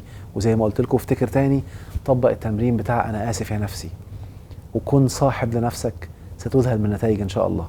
الخطوة الأخيرة، اقرأ سورة الكهف وسورة إبراهيم بوعي، إنها قوانين للحياة.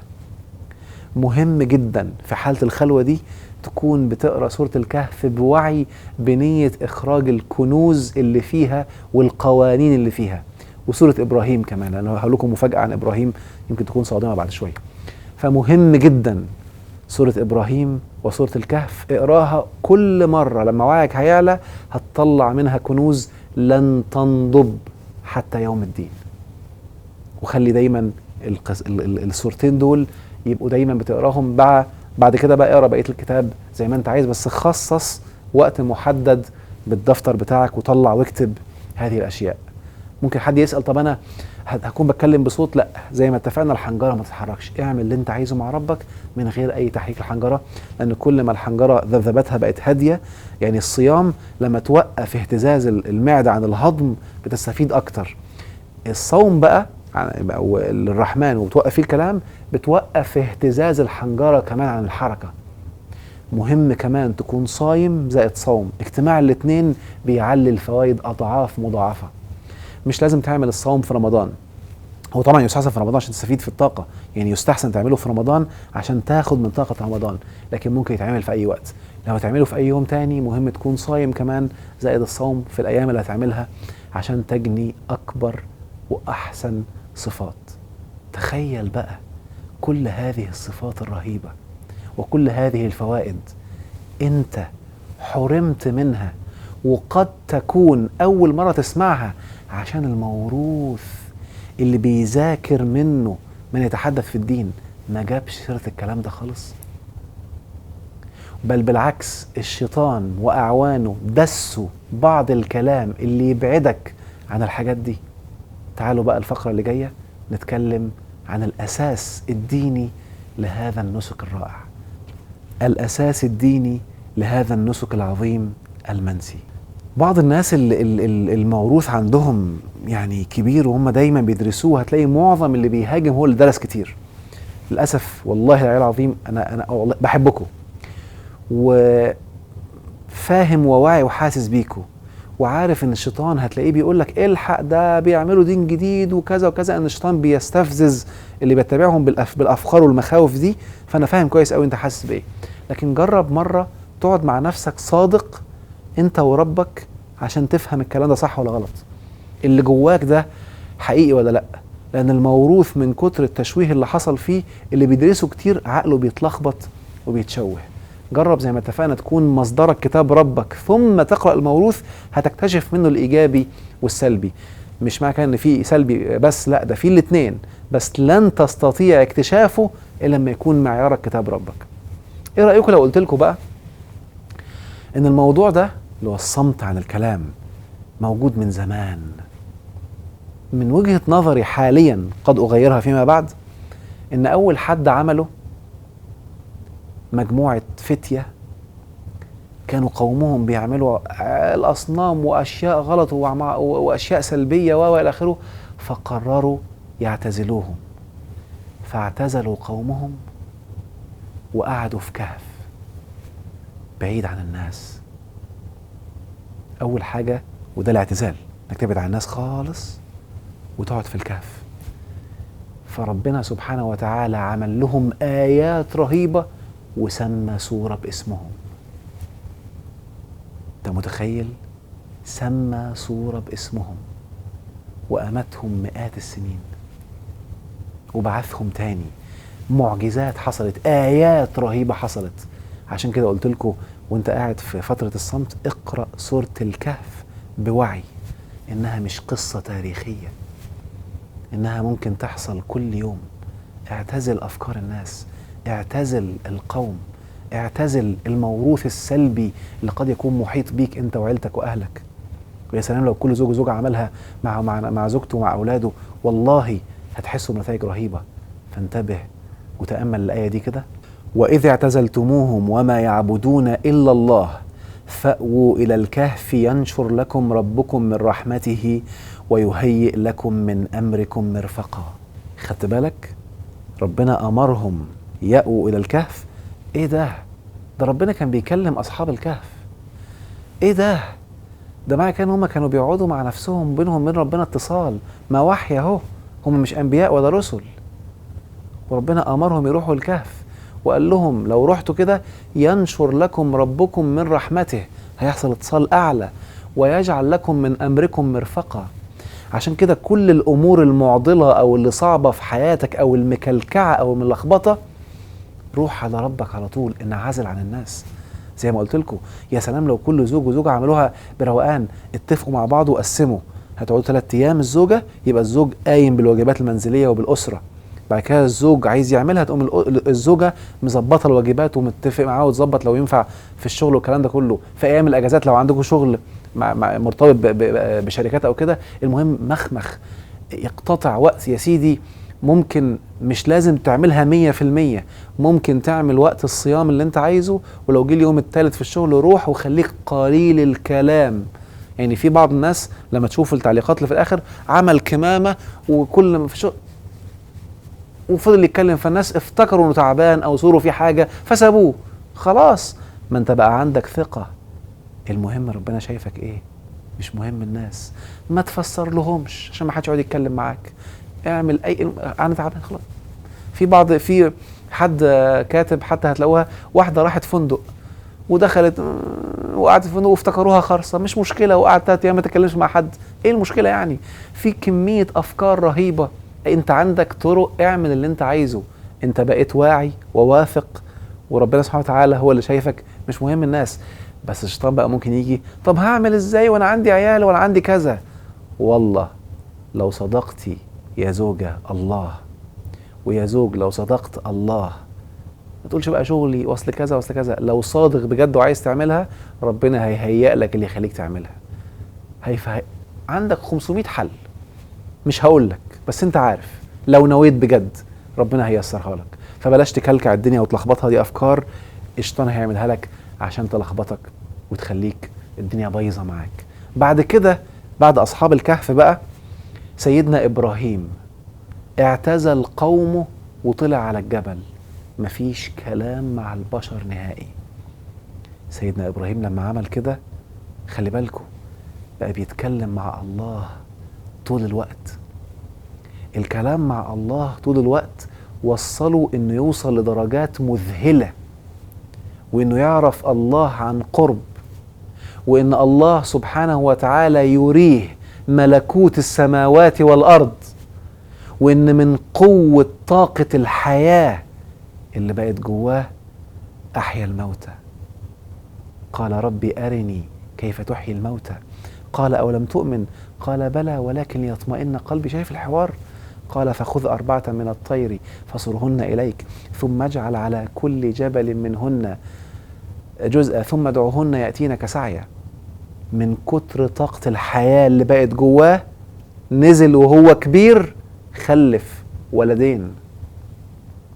دايما هتلاقي مع كل الاعتزال خلفة، الطاقة بتكون مذهلة، خلفة وحماية، وربنا بيسر لك وبينشر لكم من رحمته وبيجعل لكم مرفقة. وحد موروث يخوفك ويرعبك يقول لك ده بدعة ده كذا، انت اللي مش قاري، انت اللي مش عارف، انت عندك البدعة هي اللي عكس الموروث. لكن مستحيل يكون أوامر قرآنية بدعة، إلا بقى لو بدعتك تفسيرك للبدعة مختلف. البدعة هي الأشياء اللي دخلت جديد، زي العقيدة معايا، زي الكلام اللي قلناه، زي كلمة معجزة، دي اسمها بدعة. لكن ما تقوليش لحاجات ربنا قالها في القرآن وتسميها لي بدعة. شفت الشيطان قلب الدنيا ازاي ولخبطها ازاي؟ فانتبه، كن واعيا. بص سيدنا إبراهيم كده، وأعتزلكم وما تدعون من دون الله وأدعو ربي عسى ألا أكون بدعاء ربي شقيا. فلما اعتزلهم وما يعبدون من دون الله وهبنا له إسحاق ويعقوب وكلا جعلنا نبيا ووهبنا لهم من رحمتنا وجعلنا لهم لسان صدق عليا. خدت بالك؟ فلما اعتزلهم إشارته، مش قلت لكم اللي هيتدبر في القرآن هيلاقي كنوز؟ لما اعتزل قومه مفيش كلام مع حد، أنا وربي بس، ربي هو أعلى حاجة عني. ربنا وهب له ولدين، وربنا نشر لهم من رحمته برضه وادالهم من رحمته وجعل لهم لسان صدق عليا.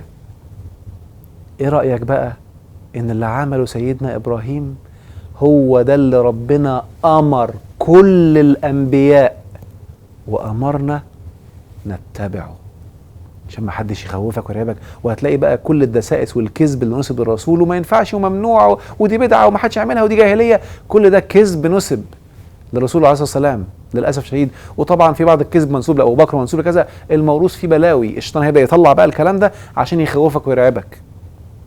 بينشطوا دايما في الحتة دي، مع ان في 500 بدعة تانية ولا بيقربوا منها، لكن الحاجات الموافق لكتاب الله واللي بيعلي اتصالك بالله هينشطوا كويس قوي. ولو شفتوا تعليقات هتلاقي ناس كاتبه والحق هم اساتذه في الكلام ده، والكوبي وبيست والحاجات دي هتشوفوها كتير. سيدنا ابراهيم لما عمل كده واعتزل قومه وبقى مع ربه وقعد فتره محدده، يمكن مش مذكور في القرآن فتره قد ايه، بس كانت فتره طويله على فكره. كل الحاجات المذهله دي حصلت في حياته، والقرب ده حصل في حياته. بل بالعكس لما رجع، لأن إبراهيم كان معتاد دايما يعتزل قومه، ورجع وعمل موضوع الأصنام وقرروا يحرقوه من كتر طاقة الحياة اللي جواه، النار ما موتتوش. انت متخيل؟ النار بقت برد وسلام، لأنه بقى انت أكيد حاسس، اللي فاهم طاقة هيدرك أنا بقول إيه. وبالتالي ويمكن عشان بس ما حدش، لان بعض الناس اللي قالوا، يمكن ركزوا في الحته دي، بعض الناس اللي قالوا دي معجزه للانبياء والكلام ده كله، فبعض الناس اللي دارسين طاقه الان بيحطوا ايديهم في النار ما يتلسعوش وبيقعدوا يتدربوا عليها فتره طويله. فبعض اللي كانوا متبرمجين ان موضوع النار دي معجزه، لما لقى ناس تانية بتعملها كفر وقال لك يبقى ايه ده كذب، يبقى الدين كذب. عشان كده هي مش معجزه، هي ايه الله سبحانه وتعالى اعطاها للبشر زمان قبل ميعاد علمها ما يجي. دلوقتي العلم انتشر، ولما العلم ينتشر بها تعرف تعملها عادي، بس هي جات لهم قبل كده آية تسبق انتشار هذا العلم وهذا الوعي. وبالتالي إبراهيم لما عمل كده، هي دي الحنيفية الحقيقية. الحنيفية الحقيقية بقى هي إنك تعتزل قومك، تعتزل أفكارهم، تعتزل كل السائد، وتقعد لوحدك مع ربك فترة تحلل وتشوف ربك بيقول ايه، وترجع للفطرة وتقوم راجع تاني. هتكتشف كل حاجة على حقيقتها. ايه رأيك بقى ان ربنا للناس اللي هيتدبروا وهيرجعوا، هتلاقي 6 مرات في القرآن امرنا ان احنا نعمل كده، وربنا سماها بقى جهاد في الله.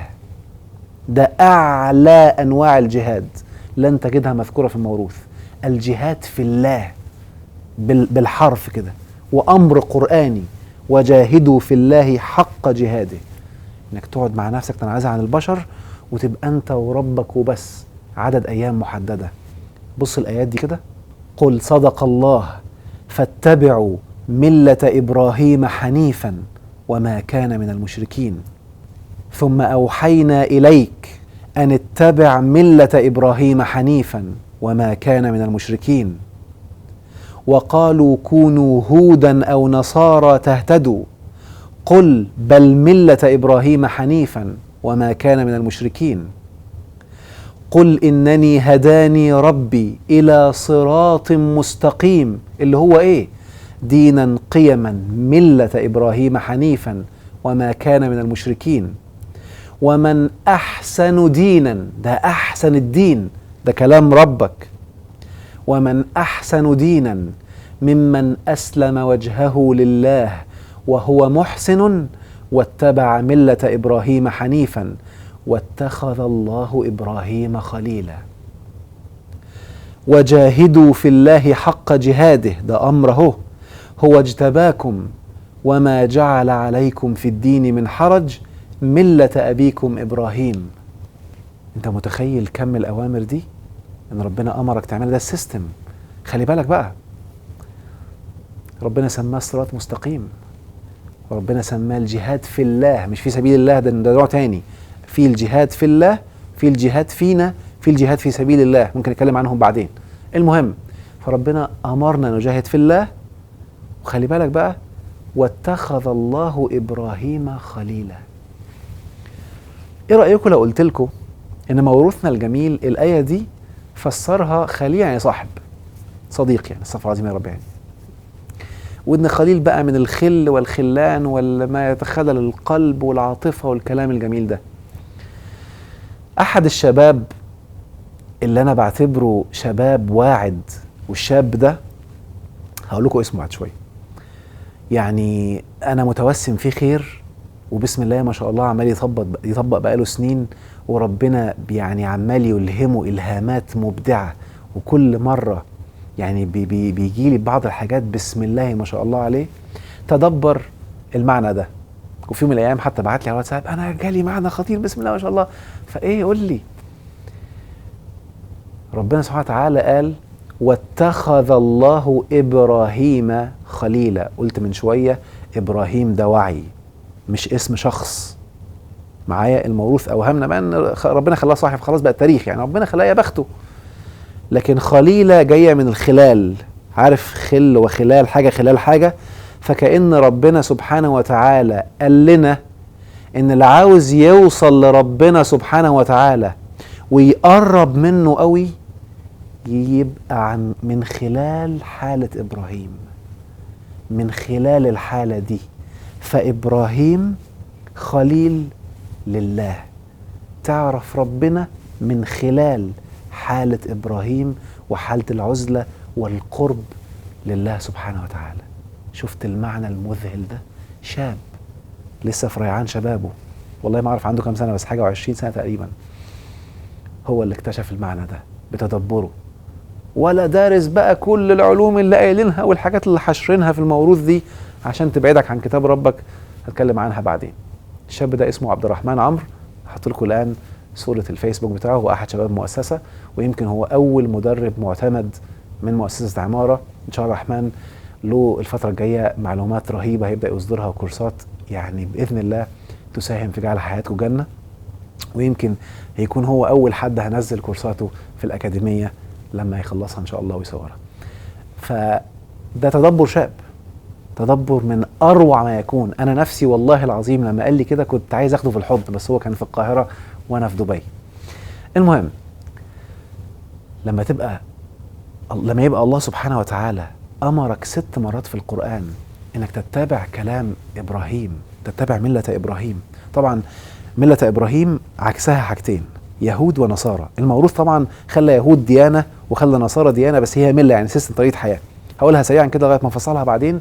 يهود معناها ياخدوا كلام ربنا ويتحرف معانيه ويتبعوا التحريف، يحرفون الكلم من بعد مواضعه. يعني مثلا كلمة طاعة في القرآن تتاخد ويتحرف معناها تبقى إجبار، خلاص كده. مثلا ربنا قال لنا في القرآن حجاب، فكلمة حجاب في القرآن معناها حيطة أو سد، تتاخد يبقى معناها لبس الست بتلبسه. وهكذا حاجات كتير بقى تتحرف والناس بيتبعوا هذه التحريفات. يعني بعدوا عن المعنى الديني الأصلي. فكل كلام الله قاله تم تحريف معانيه، ده اليهود اللي عملوا كده، مش اللي بيتبع ده جاهل للأسف شيء، للأسف ماشي ورا الناس وعمال يردد وهو مش واخد باله. لكن اللي قاعد يعمل كده وحط الدسائس دي كلها وغير معانيها بعمد هو اللي بيتبع، او المسمى يهود في القرآن. المسمى نصارى بقى هو اللي بياخد الكلام ده وينصره ويجري وراه من غير ما يفكر. ايوه كذا ايوه كذا، وتلاقيه عمال ينصر الكلام. طب انت قريته؟ لا بس اوعى تقرب منه، ده اصح كذا، ده يا بنت قريته يا ابني؟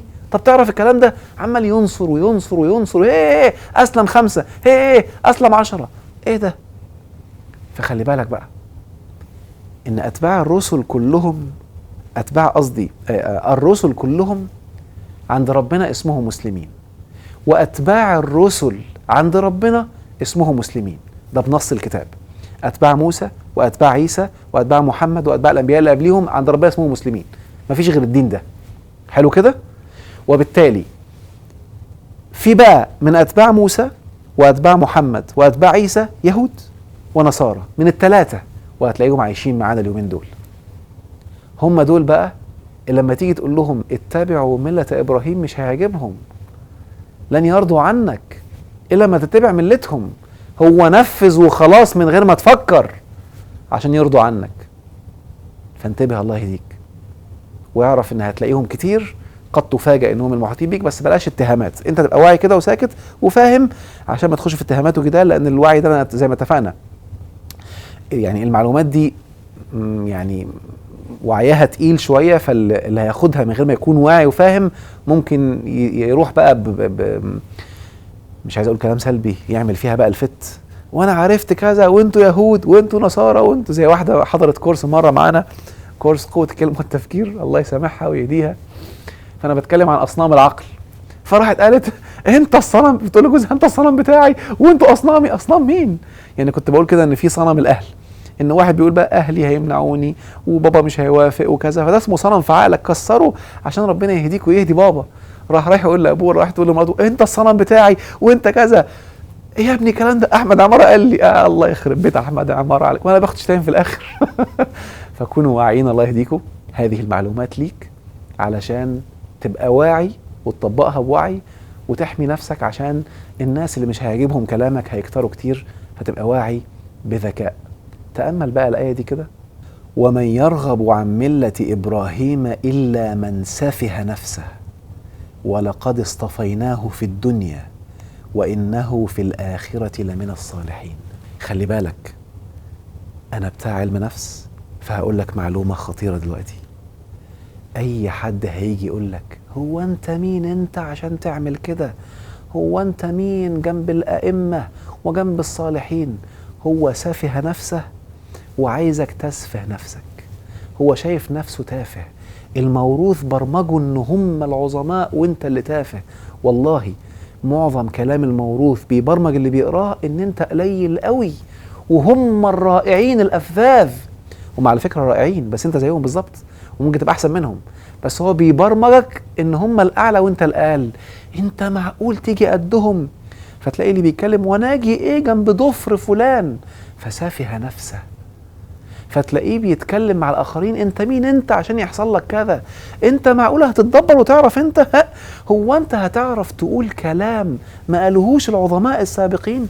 فيبقى سافه نفسه، فيرغب عن ملة إبراهيم. فربنا بيحذر اوعى تكون منهم وتسفه نفسك. ربنا عاوزك تبقى واثق وتدي لنفسك قيمتها عشان تذهل بنفسك وتذهل المحيطين بعد 2 بالظبط من التطبيق. ما تستعجلش، خد لك 2 اتطبق وجرب واغلط واعمل. وزي ما قلت لكم الحلقة اللي فاتت، طالما انت وانت بتتدبر بعيد عن العقوبات اللي ربنا قالها، مش هتتدبر وتقوم اي حاجة وتقول انا تدبرت وتطلع حاجة فيها عقوبة، لا، العقوبات واضحة. وانت بتتدبر بعيد عن النواهي، اتدبر زي ما انت عايز واغلط زي ما انت عايز، مش مشكلة. ايا كان الغلط هتاخد عليه ثواب اروع طالما انت بعيد عن العقوبات وبعيد عن النواهي. اتدبر حتى لو تدبرك كوميدي. يعني اذكر مرة حد من الشباب بيتدبر فأمايل ايه: فإذا لقيتم الذين كفروا زحفا فلا تولوهم الأدبار. قال ايه ده؟ يبقى ربنا قال لنا نزحف. هو تدبر كده حلو، تدبر مضحك، بس مفيش حرام، هتاخد ثواب. شغل عقلك، تدبر، وحد تاني يقول لك لا انت غلطان كذا كذا كذا، مخك هينضف وكمل، مش يوقفك. اللي يجي يقول لك ها ها ها ها يا عم في حاجه اسمها زحفا ويتريق عليك ويقول لك اقف بقى بلاش مصايب هتخرب الدنيا، وعايزك توقف تدبر، يبقى هو الان بيجاهد في سبيل الشيطان. لكن اللي واعي الكلام ربه هيقول لك بسم الله ما شاء الله عليك، اشكرك انك تدبرت، بس التدبر ده خاطئ والصح كده، روح كمل يلا. ولما تكمل وتيجي تعال قول لي عشان انبهك. هو كده عايزك تمشي في سبيل الله صح، وتجاهد في الله صح. بعد فترة ستصبح مذهل في حياتك ان شاء الله. خليك واعي واعرف بقى ان الرسل كتير كمان طبقوا. عارف مثلا سيدنا داود، يمكن الموضوع ده خد الاعتزال في منه، يعني عشان اطبق الصمت عن الكلام والصوم للرحمن في كذا طريقة. اولها الاعتزال تطلع في حتة بعيد عن الناس، لو اعتزال مكاني وتقعد على جبل، ودي كل الانبياء عملوها، وكل اللي عايزين يبقوا يوصلوا مرحلة عالية جدا في الوعي والحكمة، او المؤثرين او القادة. يعني معظم قادة العالم الصح بيعملوا كده، حلو كده. او اللي عاوز يكون عالم كبير في اتجاه معين، خلاص. في اعتزال فكري، ده برضو نوع من الاعتزال. في ناس بقى هيعملوه في وسط اهاليهم وفي وسط المكان اللي هو عايشه، ده اتعمل له حاجة اسمها محراب. المحراب هو المكان ان انا بخصصه لحالة الانعزال عن الناس والصوم للرحمن. ان انا بخصص مكان، ممكن يكون غرفة، ممكن يكون ركن في غرفة معايا، انا قاعد في المكان ده بتاعي. لو عندك بيت كبير خليها غرفة، ده يبقى المحراب بتاعي. المحراب انك هقعد فيه انا وربي وبس، ماليش علاقة بحد. عشان كده المحراب لما تطلع اتكلم رمزا، عشان كده معظم اللي عمل كده لما طلع من المحراب ربنا قال له كمل وتكلم رمزا وارجع تاني. انتبهوا كده، اول حد عمل كده او اول حد فيه في القصه، لان كل الانبياء عملوها طبعا، كل الانبياء ربنا امرهم باتباع ابراهيم، فهتلاقي سيدنا داود عملها. بص الايه دي: وهل اتاك نبأ الخصم اذ تسوروا المحراب. سيدنا داود كان في المحراب وكان بيقعد مع ربنا كتير، عشان كده ربنا اتاه العلم والحكمه والحكم.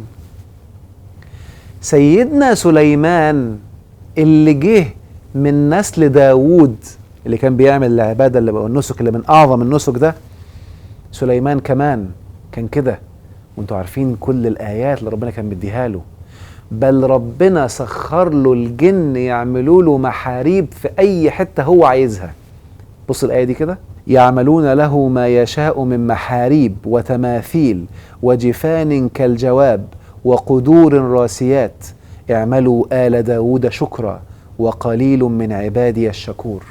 لأن سيدنا سليمان كان في أعلى درجة سلام، فكان بيعمل محاريب في حاجات كتير جدا، دايما كان قاعد مع الله سبحانه وتعالى وبيكلم الله، فربنا سخر له حاجات كتير جدا جدا جدا. مريم وزكريا، بص الآيات دي بالراحة وبوعي بقى: فتقبلها ربها بقبول حسن وأنبتها نباتا حسنا وكفلها زكريا كلما دخل عليها زكريا المحراب وجد عندها رزقا قال يا مريم أنى لك هذا؟ قالت هو من عند الله إن الله يرزق من يشاء بغير حساب. هنالك دعا زكريا ربه قال رب هب لي من لدنك ذرية طيبة إنك سميع الدعاء. فنادته الملائكة وهو قائم يصلي في المحراب أن الله يبشرك بيحيى مصدقا بكلمة من الله وسيدا وحصورا ونبيا من الصالحين. قال رب أنى يكون لي غلام وقد بلغني الكبر وامرأتي عاقر. قال كذلك الله يفعل ما يشاء. قال رب اجعل لي آية. قال آيتك ألا تكلم الناس 3 أيام إلا رمزا واذكر ربك كثيرا وسبح بالعشي والإبكار. خلي بالك، مريم عشان تلاقي بعض الشباب يقول لك لا ده مريم عملت كده بعد ما خلفت. مريم كانت في المحراب، انعزلت عن الناس، انعزلت عن الكلام من كتر القرب والكلام من الله مع الله سبحانه وتعالى. ربنا كان بيأتيها الرزق زي ما قلنا قبل كده.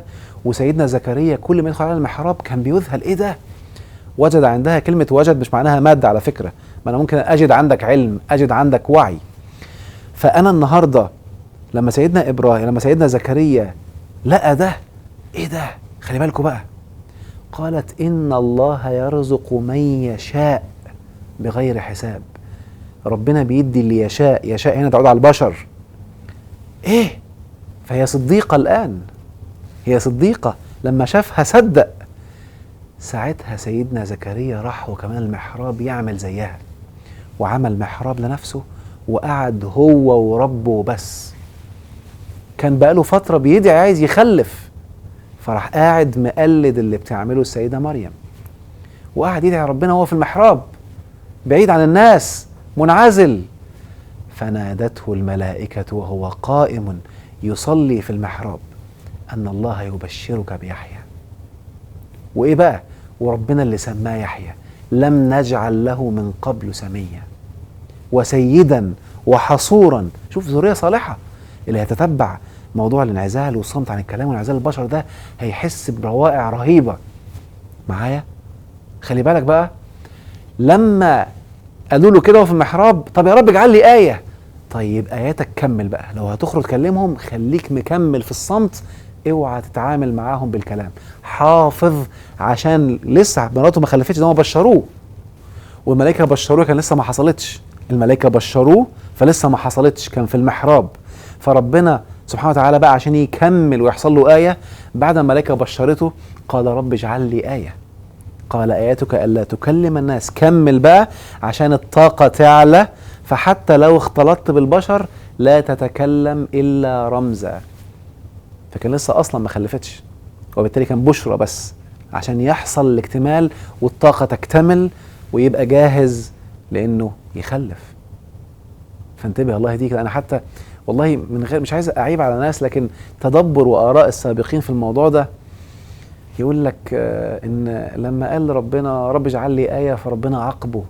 انت ازاي تسأل وتتكلم؟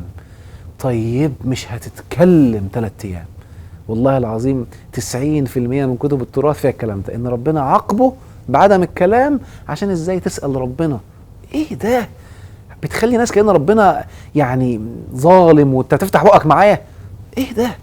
فبيحط في اذهان الناس الموروث حاجات غريبة. المهم اللي بعد كده مين؟ سيدنا موسى. بص سيدنا موسى كان دايما بيطلع يعتزل، وكان بيطلع يعتزل الناس وبيقعد جانب الطور. خلي بالكم كمان، يمكن انا ملاحظ ما بحثش فيها بقى، انتوا شدوا حيلكم. لما ربنا قال على السيدة مريم انتبذت من اهلها مكانا شرقيا، اعتزلت الناس وقعدت في مكان شرقي. الشرق فيه إن، يعني كأن ربنا بيدينا الإحداثيات، المكان اللي تعتزل فيه يكون في الشرق. هتلاقي بقى لما ربنا كلم سيدنا موسى قال له من جانب الطور الأيمن، أيمن وشرق. مفيش كلمات بتيجي في القرآن كده فوراها آية أو حاجة كبيرة. أنا بصراحة لسه ما بحثش فيها، هبحث فيها بعدين. بس كان دايما سيدنا موسى بيقعد في الجانب الأيمن للطور، وربنا ناداه من الجانب الأيمن. اشمعنى الأيمن والشرقيا؟ ابحثوا فيها بقى انتوا لغايه ما ابحث فيها انا بعدين واتكلم عنها ان شاء الله. بص الايات دي كده: وناديناه من جانب الطور الايمن وقربناه نجيا. ايه تانية: وواعدنا موسى 30 ليله واتممناها ب10 فتم ميقات ربه 40 ليله وقال موسى لاخيه هارون اخلفني في قومي واصلح ولا تتبع سبيل المفسدين. فسيدنا موسى ربنا ذكر هنا انه قعد 40 ليلة. تخيل بقى، بعيد عن قومه، متخفف من الاكل والشرب، اكيد كان بيصوم طبعا، فمتخفف من الاكل والشرب، المية وغذاء بسيط، 40 يوم. لما عمل كده استحق ان يلقى اليه الالواح، بقى في اعلى اتصال بالله سبحانه وتعالى. فهمتوا قصدي؟ وبالتالي هتلاقي بعد كده سيدنا موسى بقى عنده آيات ومعجزات حصلت له في حياته، ولأنه بيطبق. خلي بالكم كل الرسل دول طبقوا لأن ربنا أمرهم باتباع ملة إبراهيم، عشان كده هو أبو الأنبياء. سيدنا محمد طبق كده وعمل كده هو كمان. وحتى بص الحديث ده للسيدة عائشة، هو حديث طويل بس هاخد منه الشاهد: ثم حبب إليه الخلاء وكان يخلو بغار حراء فيتحنث فيه، وهو التعبد الليالي ذوات العدد قبل أن ينزع إلى أهله ويتزود لذلك. فحتى الرسول نفسه عليه الصلاة والسلام كان بيتبع ملة إبراهيم، وكان وحبب إليه التحنث والخلاء. خلاء طبعا معناها حتة بعيدة، حتى الآن بعض التيارات بيسموها الخلوة. معايا كده؟ تبعد عن البشر وعن الناس، انت وربك وبس. دي اروع وارقى وارفع النسك اللي ناس كتير ابتعدوا عنها وما ادركوش معانيها بسبب اتباع الموروث. وبالتالي اوعى حد يقول لك لا اصل بدعه اصل ياي عشان يحرمك من هذه الفوائد الرهيبه. انا عملت اللي عليا، اجتهدت وبينت وجهه نظري والفوائد، طبقتها على نفسي ولقيت فوائد رهيبه جدا جدا جدا. دلوقتي أنا خلصت الحلقة. يا رب يجعل كل أيامكم سعادة وروقان وقرب من الله وشهادة حق، تعيشوا شهداء، ما عدتش تخاف من كلمة شهيد دلوقتي، وتشهد جنة الله في الأرض محققة لكي تصبح صديق، والناس تشوفك تصدق وينتشر هذا الفكر في البشر. ويا رب تكون أنت كمان وسيلة لنشر هذه المعلومات لكل المحيطين والقرايب اللي بتحبهم، لو بتحبهم بجد اديلهم المعلومات دي كلها عشان حتى هم لما يشوفوها يبقوا فاهمين انت بتعمل كده ليه، ويبقى هم كمان بيساعدوك وتتباروا بينكم في القرب والعيش في معية الله. والناس اللي سألوا الحلقات الجديدة هتعرفها ازاي؟ لو عملت بس سبسكرايب هتعرف الحلقة اللي تيجي، كل الحلقة الجاية كل ما انزلها ان شاء الله. ودلوقتي هسيبكم مع بعض الشباب اللي طبقوا الصوم وللرحمن والصمت والابتعاد عن البشر، وهم نفسهم هيقولوا ايه اللي حصل لهم والنتائج اللي لمسوها بس لما صاموا ايام قلائل. تخيل بقى لو زودت وطبقت ايه اللي هيحصل. اسمع الكلام، تفكر فيه. جعل الله كل ايامكم جنات ونعيم. أحمد عمارة.